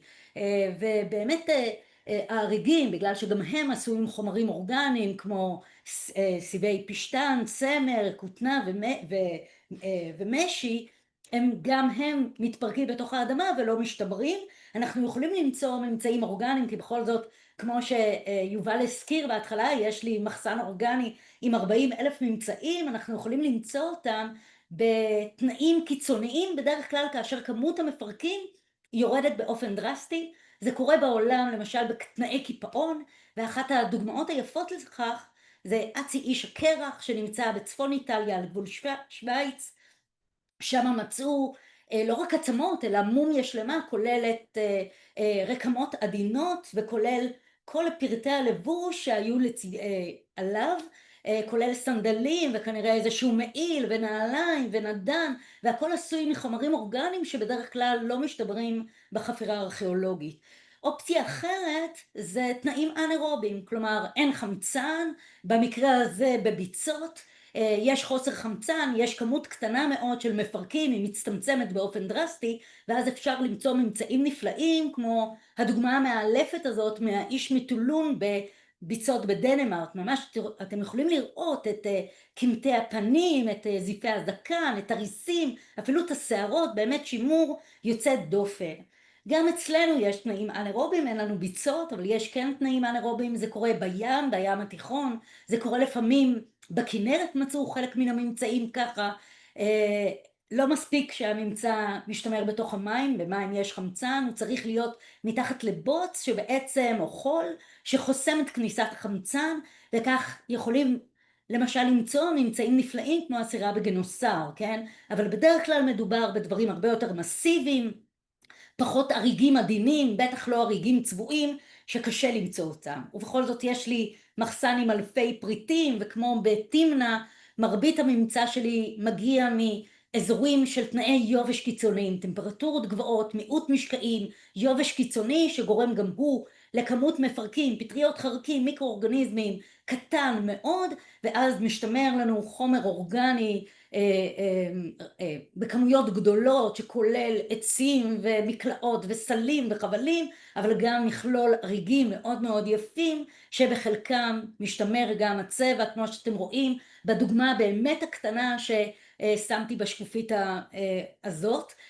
ורק מהשקופית הזאת אתם יכולים לראות אריגים שונים, כולם דרך אגב כמעט כולם עשוי מצמר, מלבד אחד בנחל עומר, שהשתמר בהם הצבע בצורה מאוד מאוד טובה. אנחנו רואים קשת רחבה של גוונים, מאדום, כחול, בורדו, סגול, וזה בעצם מהווה את עיקר המחקר שלנו, ועל האריגים האלה אנחנו בעצם מנסים לשאול את שאלת המחקר, מאיפה מגיע הצבע. וזה אותם צבענים, שעוד מעט נזכיר אותם, וכל החומר האורגני הזה נמצא כמו שיובל הזכיר בבית הרשות בירושלים, במחסן מתחת לאדמה, אנחנו שומרים עליו באופן קפדני, באקלום מיוחד, והוא מפה יוצא גם לטובת הקהל הרחב, גם במוזיאונים בארץ וגם ברחבי העולם, ואנחנו מקווים שבעוד זמן לא ארוך הוא גם ייפתח לציבור הרחב בתוך בית הרשות.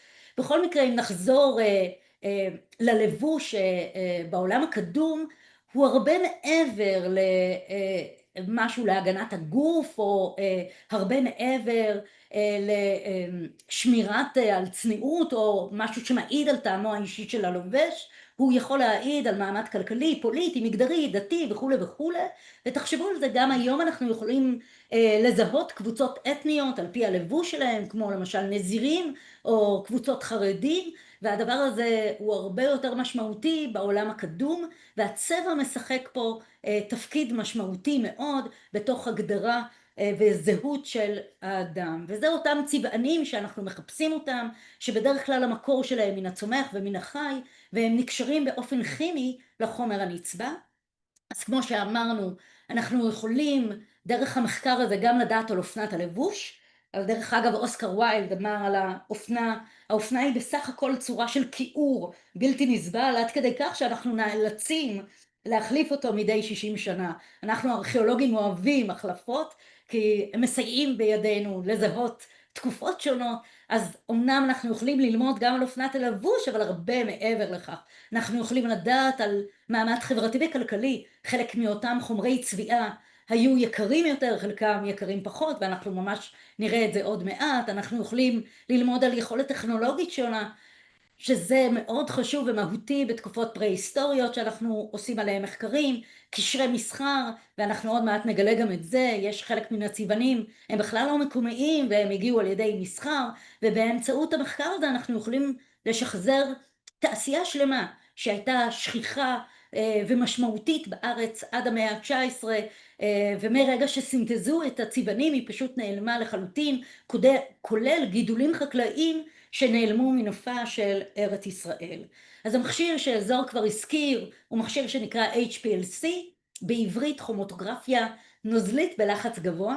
לא להיבהל, אנחנו לא הולכים לעשות עכשיו שיעור כימיה, אני רק אגיד בשני משפטים שהמכשיר הזה כמובן לא ייצרו אותו לטובת הארכיאולוגיה, הוא משמש במעבדות ביולוגיה וכימיה להפרדת חומרים גם בכמויות מאוד קטנות, ואנחנו מנצלים אותו, הארכיאולוגים, גם להפרדה בחומרים בריגים שלנו במחקר של הצבע. היתרון הגדול שלו הנוסף שאפשר לעשות זיהוי מהימן עד רמת המין של הצמח או של בעל חיים, כמו שזוהר אמר, בדגימה מאוד מאוד קטנה, מספיקה לנו דגימה של פחות מ3 מיליגרם, זה בדרך כלל מדובר בסיבים הקטנים שנופלים בתהליך השימור של הריג, ולכן אנחנו כאילו אפילו לא הורסים את הריג עצמו, ומצד שני מקבלים תוצאה מאוד מאוד מדויקת. המכשיר הזה מתבסס על הפרדה של חומרים, כרומטוגרפיה, ובשלב הראשון אחרי שאני מורידה את הצבע מן הריג ומריצה אותו כתמיסה בתוך המכשיר, אני מקבלת גרף גדול עם כל מיני פיקים כמו שאתם רואים פה בגרף למטה, וכל פיק הזה בעצם מייצג חומר אחר בתוך תמיסת הצבע, והזיהוי עצמו נעשה על בסיס הספקטרום של כל חומר הזה, וזו בעצם טביעת האצבע של כל חומר וחומר. לכל חומר יש טביעת אצבע שונה של ספקטרום שונה, ואם יש לנו ספריית השוואה כמו שהקמנו מספיק רחבה וגדולה, אז אנחנו יכולים לעשות זיהוי מהימן ולהגיע לתוצאות. את הצבעונים עצמם אנחנו יכולים לחלק לשתי קבוצות עיקריות, צבעונים מן הצומח וצבעונים מן החי. הצבעונים מן הצומח נחשבו לקלים יותר לאיסוף, קלים יותר בדרך כלל לצביעה, ולכן מחירם היה זול באופן יחסי. חלק מהצבעונים האלה גודלו במיוחד למטרה הזאת, כלומר לטובת תעשיית הצביעה, כמו פועת הצבעים שכבר שמענו, איסטיס הצבעים. דרך אגב, שימו לב שהשם המדעי של הצמח מעיד על השימוש שלו. במקרה הזה, צמחים אחרים גודלו למטרות אחרות, כמו לאכילה, טיבול, כמו זעפרן או קליפות רימונים, קליפות אגוזים, ואחרים צמחו בר וגם נוצלו לתעשיית הצביעה, כמו אלונים או לשישית הצבעים, שבכלל נחשבת כצמח רע. אבל איך אני אומרת, אין עשב רע, יש עשב שרע לו. והמקור השני זה מקורות מן החי, שנחשבו, כמו שכבר הזכרנו, שתי קבוצות, חלזונות, שגדלים במי הים התיכון, וכנימות שונות, שנחשבו ליקרים בהרבה, כן? עכשיו רק במאמר, חייבים להדגיש את זה, במאמר מוסגר, שכל צביעה יקרה את האריג והפכה אותו להרבה יותר יוקרתי, אבל הצבעונים מן החי, בגלל שקשה להשיג אותם, קשה להפיק מהם צבע, אז גם מחירם וגם הצבע שמתקבל הוא היה מאוד מרשים ויפה, ולכן מחירם הסופי היה הרבה יותר גבוה. ובאמת אותם צבעים שנחשבו ליקרים, שמקורם מן החי, מוזכרים פעמים רבות, כמו שכבר ראינו במקורות, גם המקורות היהודים, אבל גם מקורות כמו תעודות מסחריות, כלומר מבינים כבר שהצבעונים האלה הם בעלי ערך כלכלי גבוה, ולכן הם נזכרים פעמים רבות בתוך תעודות מסחריות, והם מוזכרים פעמים רבות, אבל לעומת זאת הממצא הארכיאולוגי קטן בהרבה, ואחת הדוגמאות שאני אוהבת להסביר על זה, זה בעצם מערת האיגרות, כן? אחת המערות הראשונות שבדקתי ממש בתחילת הדוקטורט שלי, מערת האיגרות שחפר יגאל ידין, מערה שנמצאת מאוד קרוב לים המלח, על חופה של ים המלח, שהגיעו אליה פליטים בסוף מרד בר כוכבא, אנחנו מדברים על 135, 136 לספירה. האמת היא שהמערה הזאת נקראה מערה 5-6 בהתחלה, מערה 5-6 בנחל חבר, אבל אחרי שמוצאים בה את כל האיגרות והמכתבים שבחלקם יש תכתובת בין מפקדי המרד ובין בר כוכבא, וגם ארכיון מדהים של בבתא, הופכים את שמה למערת האיגרות. עכשיו בתוך המערה הזאת מסתבר שאותם פליטים שהגיעו אל המערה לקחו איתם את כל החפצים היוקרתיים שלהם מהבית ורצו אל המערה להתחבא ולצאת משם להילחם. הפריטים האלה כוללים באמת ממצאים נפלאים כמו קערות זכוכית וכלי מתכת מאוד מפוארים שברור שהם מיובאים, ובאמת לכולם ברור שמדובר באוכלוסייה מהמעמד העליון שהגיע אל המערה הזאת בסופו של מרד בר כוכבא.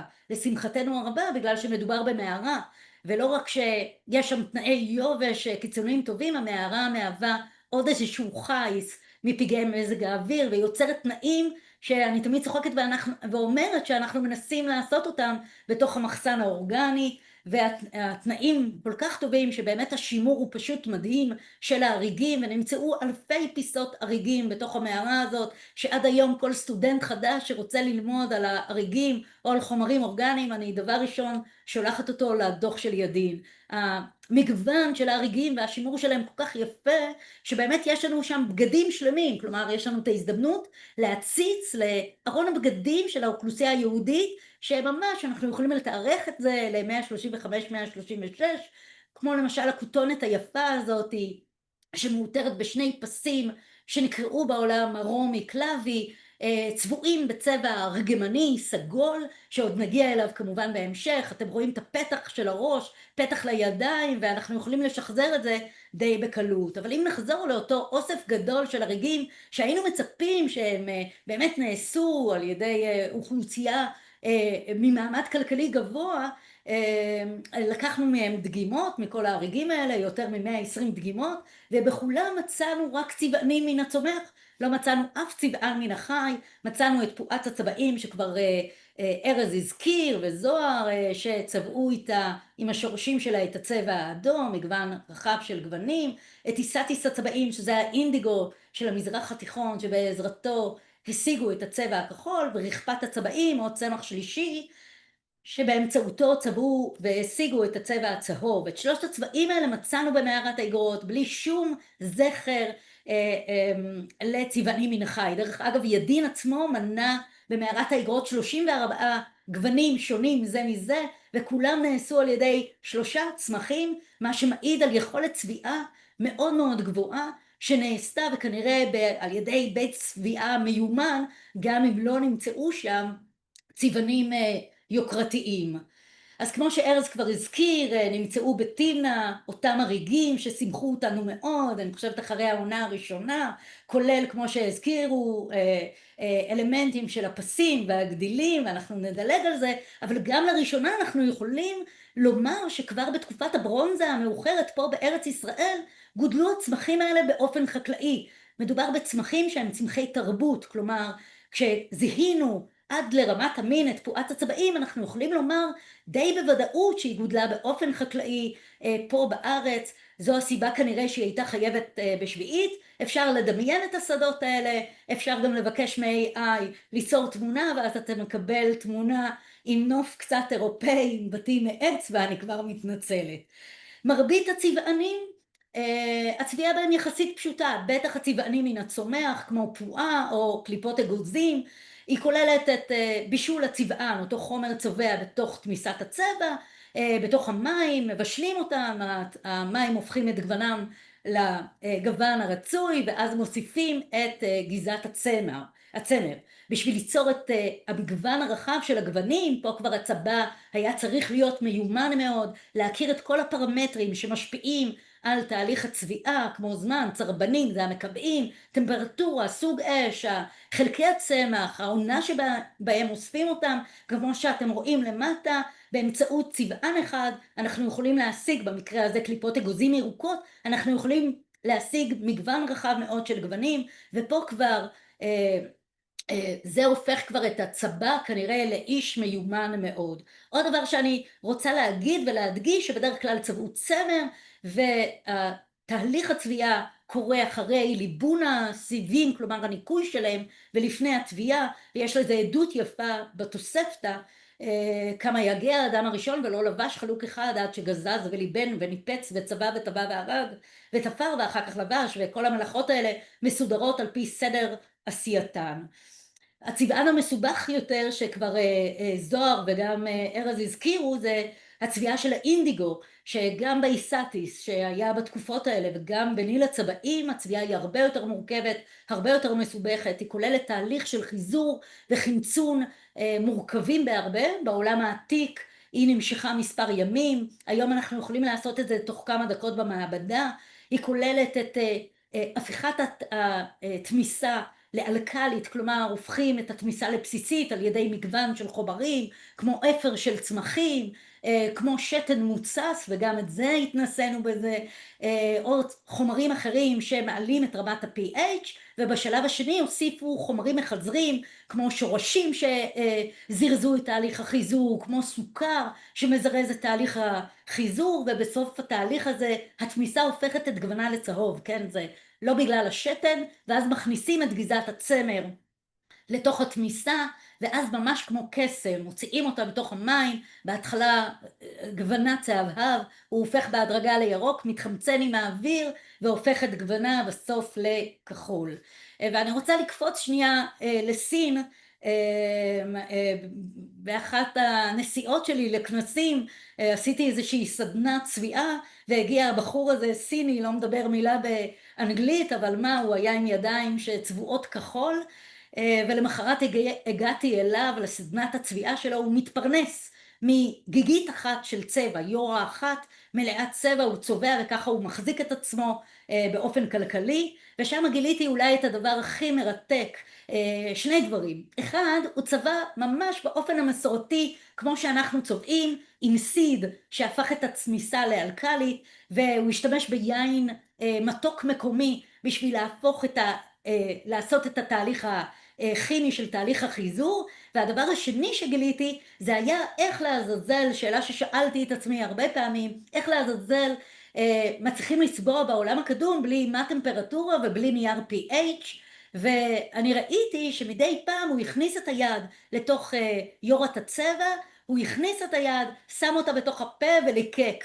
בפעם הראשונה חשבתי שלא ראיתי טוב, בפעם השנייה הבנתי שאני רואה טוב, ובפעם השלישית גם שאלתי, ואז אחד החברים אמר לי שם שככה הוא יודע האם התמיסה הזאת מוכנה לצביעה. הוא מרגיש את הסמיכות שלה, את המתיקות, הוא יודע את רמת ה-pH ככה, הוא יודע את הטמפרטורה, כלומר הלשון עושה את כל העבודה במקרה הזה, וזה מסביר לנו אולי איך עשו את זה גם בעולם העתיק. ואם לא ציינתי אז רק להגיד שאותו מתכון גם מופיע בלוח בבלי בכתב יתדות מהמאה השביעית לפני הספירה. אז כמו שהבנתם, לא קל למצוא צבענים ממקור מן החי, הצבענים הצמחיים היו הרבה יותר שכיחים, אבל נקפוץ עכשיו למערת הגולגלות שחפר יוחנן אהרוני ממש במקביל ליגאל ידין, אבל אחר כך ב-2016 המערה הזאת נחפרה כחלק מפרויקט הגדול שנעשה עד היום על ידי רשות העתיקות והאוניברסיטה העברית,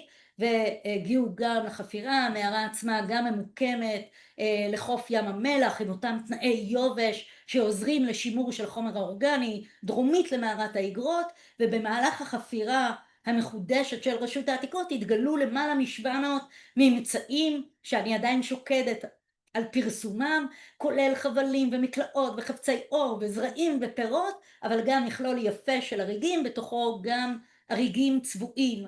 ומכל ההריגים הצבועים, אחד משך את עיני יותר, הריג קטן, כן, הוא פה בתמונה שמאוד מגדילה, אבל מדובר בהריג שפחות מ2 סנטימטר, בעצם מורכב משתי פיסות קטנות שכנראה קשורות זו לזו, ממש הריג קטן, אבל הצבע שלו משך את עיני, והחלטתי לבדוק אותו לעומק. בדקנו את הסיבים שלו מתחת למיקרוסקופ, גם מיקרוסקופ אלקטרונים וגם מיקרוסקופ אור, והיה לנו ברור שהסיבים הצבועים, חוטי הערב, עשויים מצמר, משהו שלא מפתיע אותנו. הצמר היה נוח לצביעה, כמו שאמרתי לכם, קולט את הצבע בצורה מאוד טובה, והגיוני שצבעו צמר, וחוטי השתיל לעומת זאת היו עשויים מפשטן. גם זה חומר גלם שאנחנו מכירים אותו היטב, אנחנו מכירים אותו בשימוש בארץ ישראל מהתקופה הנאולית קדם קרמית סביב 11,000 שנה, והוא נעשה בו שימוש אינטנסיבי בהריגים בארץ ישראל. אבל מה? השילוב של גם סיבי צמר וגם סיבי פשטן כמובן מוזר מאוד. במקורות היהודים אנחנו קוראים לזה שעטנז, ולמרות שחשבתי שמדובר בהריג רומי, זה היה לי מאוד חריג, כי אנחנו לא מכירים דברים כאלה בהריגים בארץ ישראל מהתקופה הרומית, כמעט ולא מכירים, ואז החלטנו לשלוח אותו לפחמן 14, כמו שארז כבר הזכיר את הבדיקה הזאת, זו בדיקת תארוך מדויקת מאוד, ולשמחתי הרבה כל המחסן שלי אפשר לתארך באמצעות פחמן 14, והבדיקה באמת שמחה אותנו מאוד, וגילינו שהוא אמנם לא מהתקופה הרומית כמו שחשבנו, אבל הפתיע אותנו יותר ושימח אותנו מאוד, כי זה אריג שמתוארך לתקופת ברונזה התיכונה, כלומר מדובר באריג קטן אמנם, אבל שהוא בין 3,800 שנה, ועכשיו תסתכלו על הצבע עוד פעם, ותחשבו על הבגד שאנחנו תולים בחוץ, כן, עם צביעה מודרנית שאנחנו קונים בחנות, והצבע שלו דוהה מאוד מאוד מהר, ופה הצבע השתמר במשך 3,800 שנה. הדבר הזה שימח אותנו משתי סיבות. אחת, כי אין כמעט ממצאים אורגניים מהתקופה הזאת, מתקופת הברונזה התיכונה. יש לנו רק עוד אתר אחד שיש בו, שני אתרים שיש בהם אריגים מתקופת הברונזה התיכונה בארץ, ואז זה שימח אותנו מאוד. ודבר שני, שלראשונה מצאנו צמר צבוע בתקופה הזאת.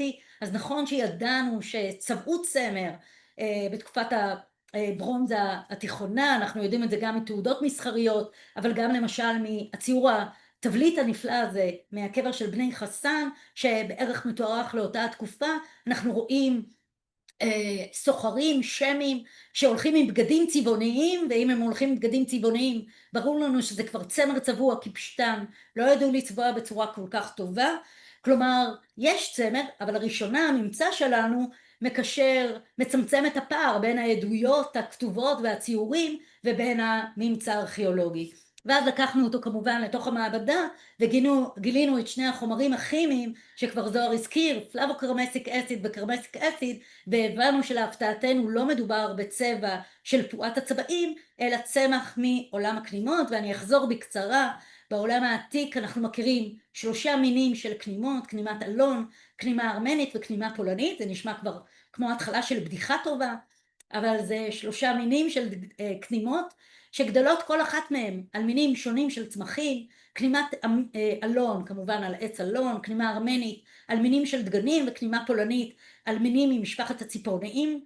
הכנימה הפולנית, השימוש בה מתחיל הרבה יותר מאוחר, ולכן היא לא רלוונטית לסיפור שלנו, אבל אנחנו נשארים עם 2 כנימות שמאוד שונות אחת מהשנייה, גדלות על מינים שונים של צמחים, אבל גם אפשר להפיק מהם גוון שונה לגמרי של צבע. מהכנימת האלון אפשר להפיק גוון יותר אדום קטמטם, בגלל אותם חומרים, מרכיבים כימיים שנמצאים בתוכם, פלבוקרמסיק אסיד שנותן את הגוון הצהבהב הזה, וקרמסיק אסיד שנותן את הגוון האדום, וכנימה ארמנית שיש בה חומר אחר בכלל בכמות גדולה יותר שנקרא קרמניק אסיד, אותו חומר שנותן גוון אדמדם, לפעמים אפילו גוון סגלגל. ואת החומר הזה אנחנו מכירים גם מכנימות מהעולם המודרני, למשל קוצ'ינל אמריקאי, שיש מטיילים שנוסעים לדרום אמריקה וצ'ילה, פרו, בשביל לראות את הצביעות הנהדרות שעושים עם אותה כנימה, שבכלל חיה על צבר, על שיחי הצבר, ואפשר להפיק מהם צבע מאוד מאוד יפה, בורדו, כמו הצביעה שעשיתי פה משמאל, שנותנת צבע סגול מאוד מאוד יפה, בגלל אותו חומר קרמניק אסיד. אותם חומרים נמצאים גם על כנימה אחרת, שלצערנו הרב פלשה בשנים האחרונות לארץ ישראל, ומשתלטת לנו וגם הורסת לנו את שיחי הצבר, שנקראת בשם הלא מחמיא עצברית ממאירה. אין איזון איתה בטבע, אף אחד לא אוכל אותה, ולכן היא פשוט אוכלת פשוט הורגת את כל שיחי הצבר. לפי תצפיות בשנים האחרונות אני חושבת שקק"ל מצליחים להתגבר על הכנימה הזאת על ידי הכנסה של מינים אחרים שאוכלים אותה. בכל מקרה גם אתם מכירים את הקרמניק אסיד הזה, את החומר הזה שנותן את הצבע האדום מהכנימות של הכנימה הארמנית וכנימה הפולנית. הוא נמצא גם בצבעי מאכל, בנורפן למשל, וגם המשקה קמפרי המקורי הופק בכלל מכנימות.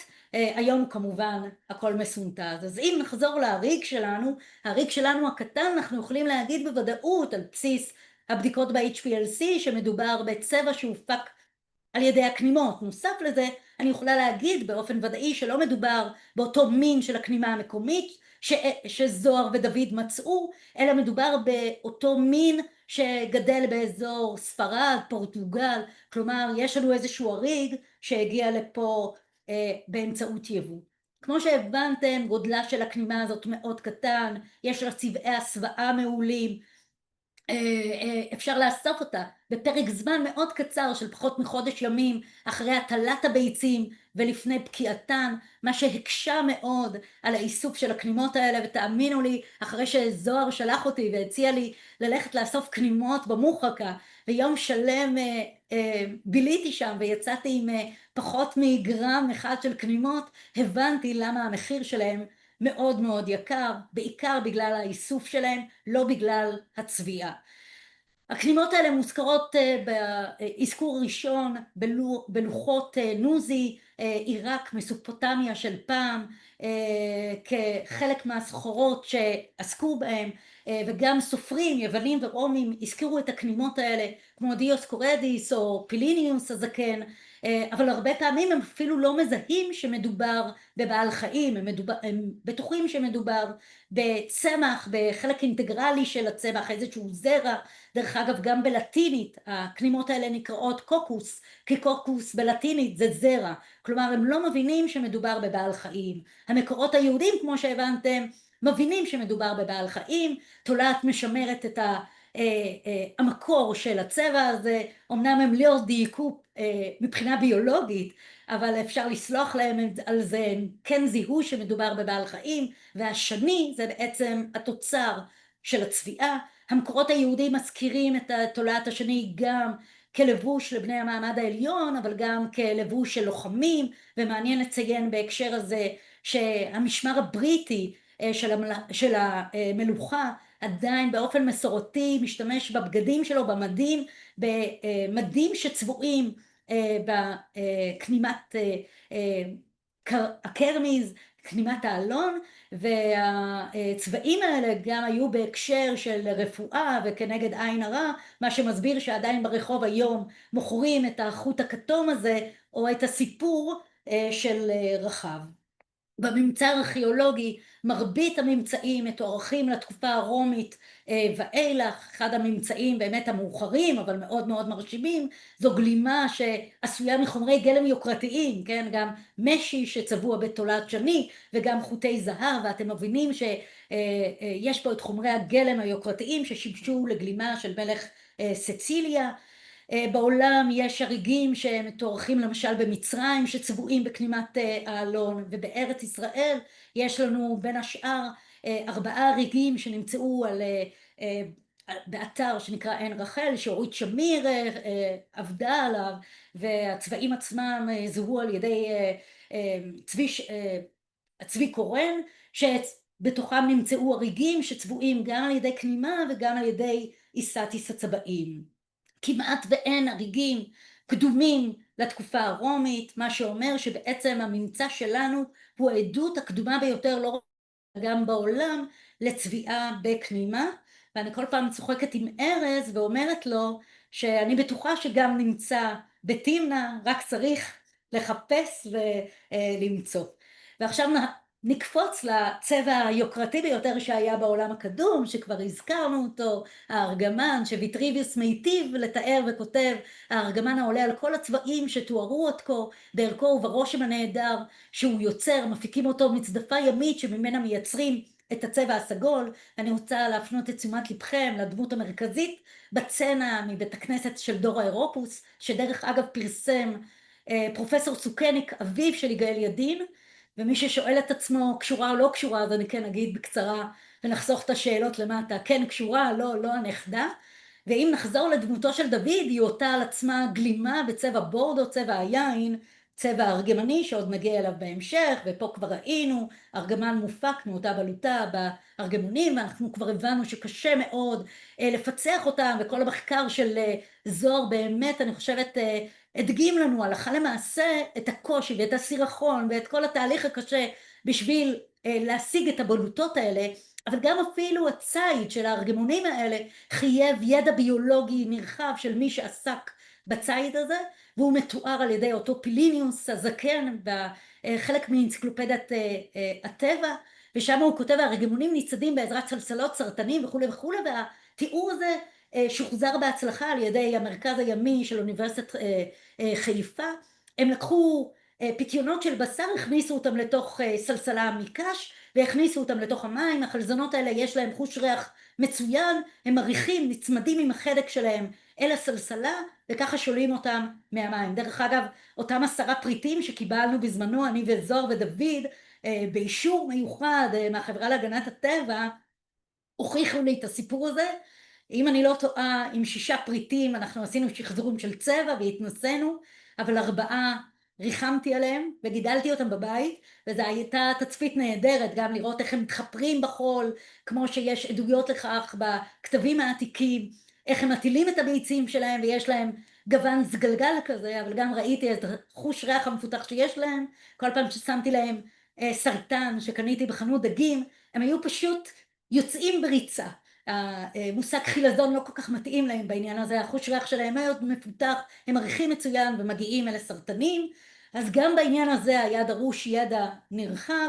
הצביעה היא מאוד דומה לצבעוני היורה, כלומר לאיסטיס ולאינדיגו, מסובכת מאוד, כוללת תהליך של חיזור וחמצון, ואני חייבת להודות בעובדה שאנחנו משיגים תוצאות מאוד יפות ומרשימות על ידי מלחים מודרניים, כלומר על ידי צביעה בכל מיני חומרים סינתטיים. אנחנו עושים את הצביעה תוך כמה דקות, אבל התהליך באמצעות חומרים שהיו זמינים בעולם הקדום, אנחנו עדיין לא מגיעים לתוצאות מאוד מאוד מרשימות, ויש לנו עוד מה לעשות במחקר, ועדיין תראו את הצבע היפה שאפשר להשיג מהארגמונים, הוא באמת מאוד מרשים, הוא כמעט ולא דוהם, מה שמסביר גם את המחיר היקר של הארגמונים האלה.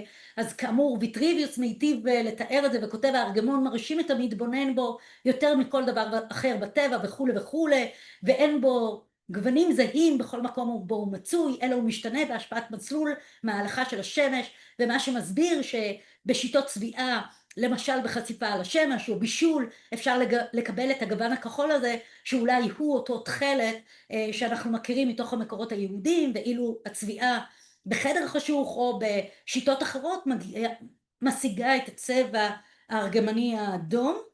העדויות הקדומות ביותר של הארגמן סביב המאה ה-19, למרות שקשה לנו להצביע במדויק מתי בדיוק החלו להשתמש בו. האגדה מייחסת את גילוי הארגמן לפיניקים, שהם בטח לקחו חלק חשוב בפיתוח של התעשייה הזאת. לפי האגדה מספרים שהרקולס, פטרונה של העיר צור, התהלך עם כלבו לאורך החוף, הכלב הבחין בחילזון ארגמן, נגס בו, ומשם הכל היסטוריה, הפה שלו הפך לצבע אדום, והאגדה הזאת מונסחת על גבי מטבע מהעיר צור בחלק התחתון שלה.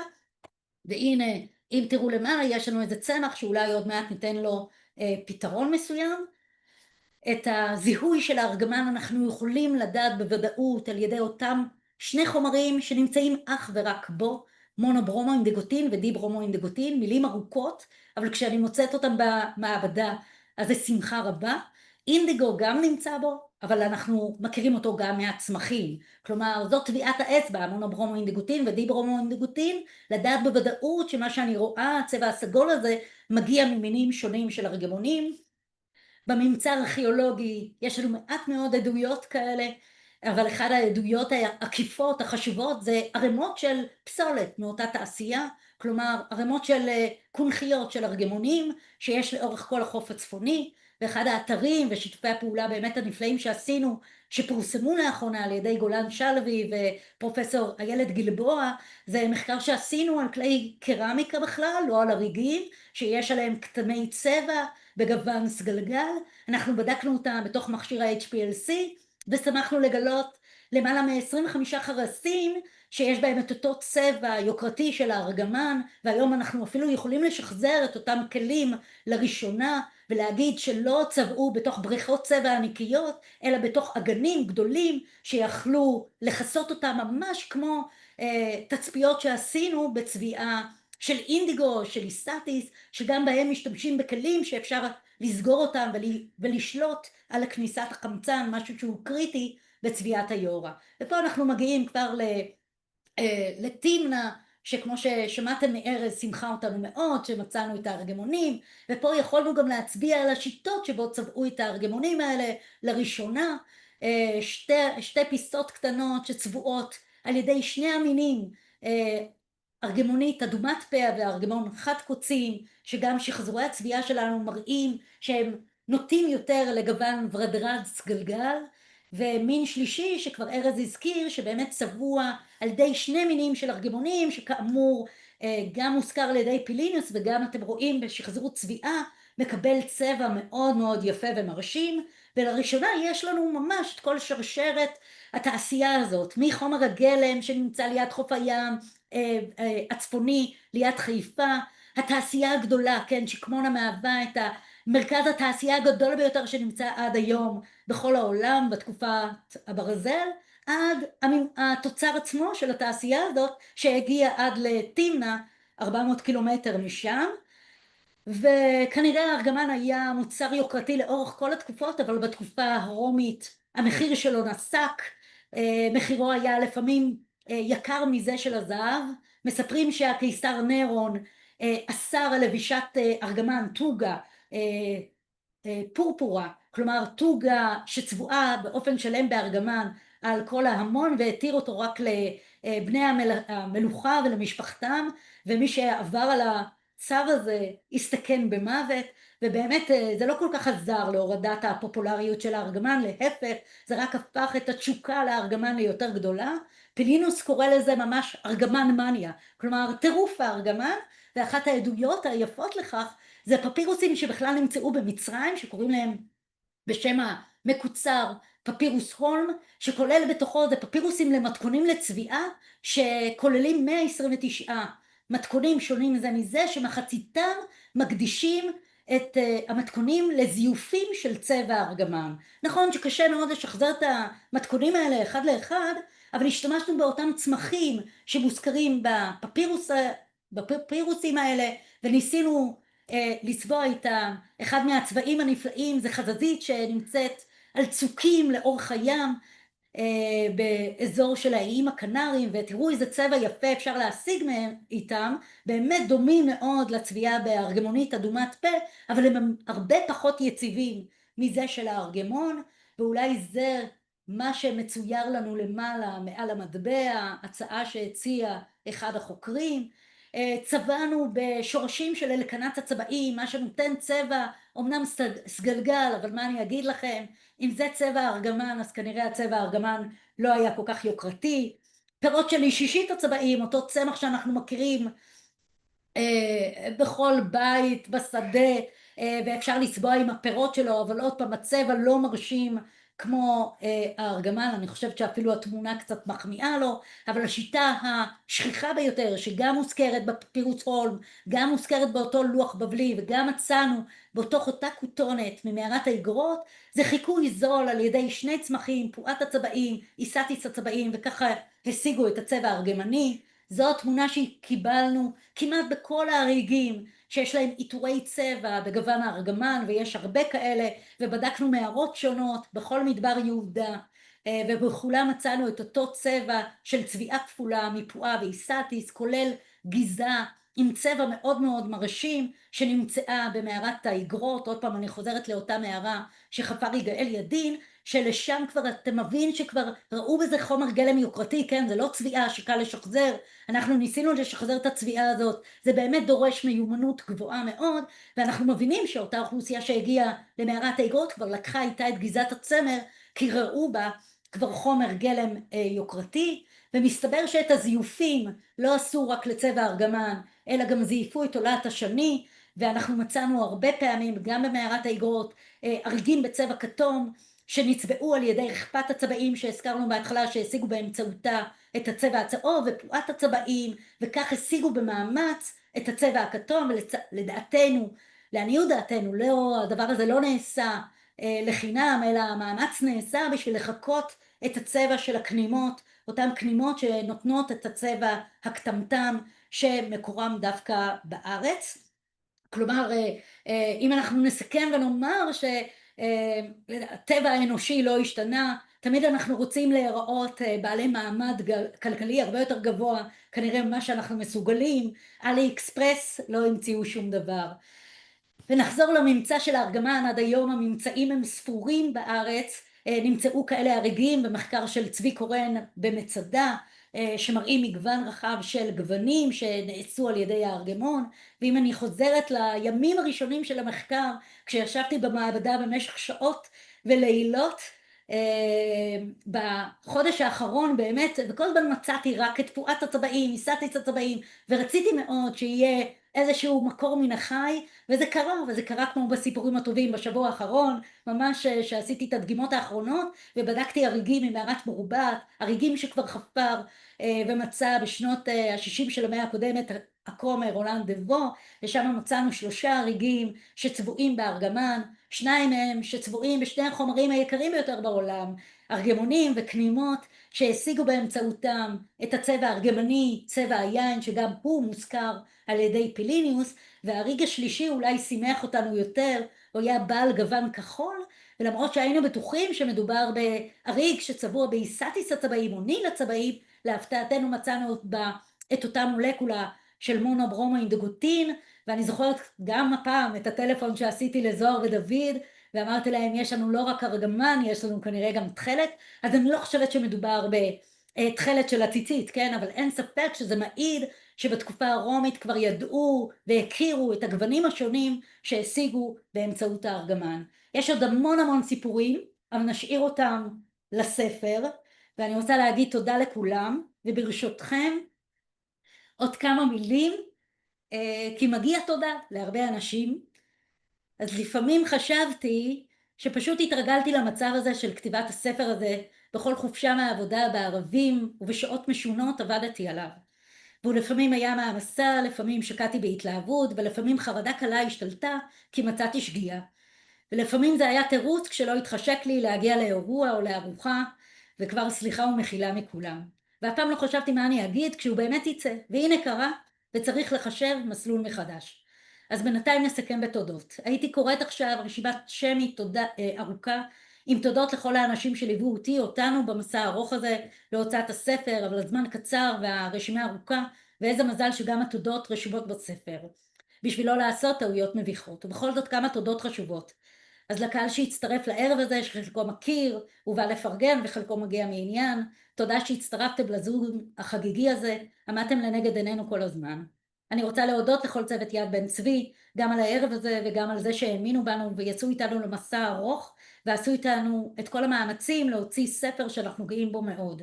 יניב, אמנון, עודד, תודה כמובן גם להנחיה הערב, אורנה, שרי, שרון ועוד רבים אחרים, הייתם שותפים נהדרים, ולליאת העורכת שכבר הספיקה לעבור עבודה, רק מראה כמה זמן עבר מההתחלה, שהייתה הרבה יותר מעורכת, שעזרה לנו לפעמים לחתוך דברים בכאב, ותמיד ידעה להרגיע, לעודד בטון הסבלנות. והכי חשוב להזכיר לי שיצא מזה ספר, ולאורנה שלקחה את המושכות ברגישות רבה עד הסיום המיוחל. על עבודה יצירתית ומלאת המחשבה של רן המעצב, לישראל העורך הלשוני, שהקפיד על קוצו של יוד או יוד, הוא ידע להגיד את זה, לאוניברסיטת בר אילן, הבית שבו למדתי ובו ערכנו את כל האנליזות והניסויים, גם המסריחים ביותר, מכללת בית ברל, תלפיות, רשות העתיקות, הבית העכשווי שלי כבר הרבה שנים, ליד בן צבי, משפחת יסלזון, לכולם תודה על הסיוע הרב במימון הספר ובכל דבר שנדרש. תודה לרשות העתיקות על הגב והאמון שהיא נותנת לי, ושהפקידה באחריותי את המחסן הנפלא הזה שהוא גן המשחקים עבורי ומקור השראה למחקר. והזדמנות גם נהדרת תודה ליובל על הדברים החשובים והמרגשים שהוא אמר. אני רוצה להגיד תודה לאורית שמיר שקראה ראשונה את כתב היד והעירה הערות חשובות, ולרבים אחרים שנתנו עצה טובה ועזרה בדרך. לכל מנהלי החפירות בעבר הרחוק ובהווה, המתנדבים שעושים את העבודה הקשה בשמש ובחום, שמצאו את הממצאים שמהווים לנו כר נפלא למחקר, שנתנו לנו אמון והסכימו לשתף אותנו בעולמם. בלי הממצאים שלכם כנראה הספר הזה היה שונה, כנראה גם הערב הזה. אז תודה גם לארז על ההרצאה המאלפת. תודה מיוחדת לשותפים שלי לספר, זוהר ודוד, שפעם היו המנחים שלי לעבודת תזה, אבל מזמן הפכו להרבה יותר מקולגות למחקר, שהיו הראשונים שהכניסו אותי לעולם הצבע המרתק, שהזכירו לי שזה רק ספר וצריך לשחרר. מקווה שצפויות לנו עוד תגליות מעניינות וצבעוניות ושנות מחקר מרתקות נוספות ביחד. לחברים טובים, למשפחה, לאנשים שאני אוהבת, שמלווים אותי בכל רעיון, שמחזיקים לי את היד, גם את הלב, שנוסעים איתי לחפש כנימות, מגיעים איתי לחרמון לצלם את בקעת הלבנון, שיודעים לזהות טיסטיס, שומעים על הצברית ממאירה, וסתם מקשיבים לחוויות שונות ומשונות, כשבדיקה לא מצליחה או שחילזון מת, ושאם תעירו אותם באמצע הלילה הם יוכלו לתת לכם איזה ספיץ' מרשים על צבענים, כי הם באמת מקשיבים. איזה מזל שאתם קיימים. ועוד דבר קטן אישי לסיום על סטטיסטיקה והסתברות, כי מההסתברות שתמצא הריג שיהיה בו ארגמן אמיתי בין אלפי הריגים, שנשמר באדמה 3,000 שנה, ולמה להשקיע בזה כסף, זמן ומאמץ למחקר. אז פעם בעולם אחר לגמרי, לפני 22 שנה, כן, לא בתקופה הרומית, ממש נובמבר 2003, שכבתי במחלקה האונקולוגית בבית חולים רמב"ם, נהיה?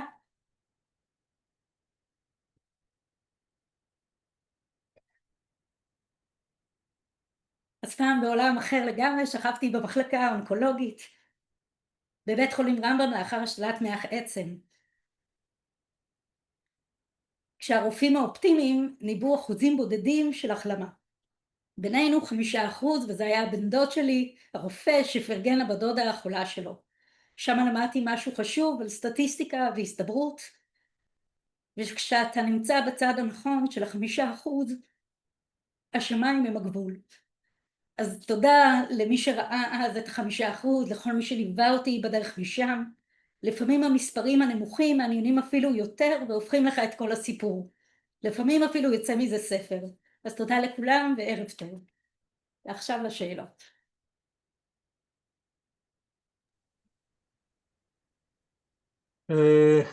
תודה רבה, ממש נהדר נעמה, ואנחנו הגענו לקצה הדרך ולא ראיתי שהועלו שאלות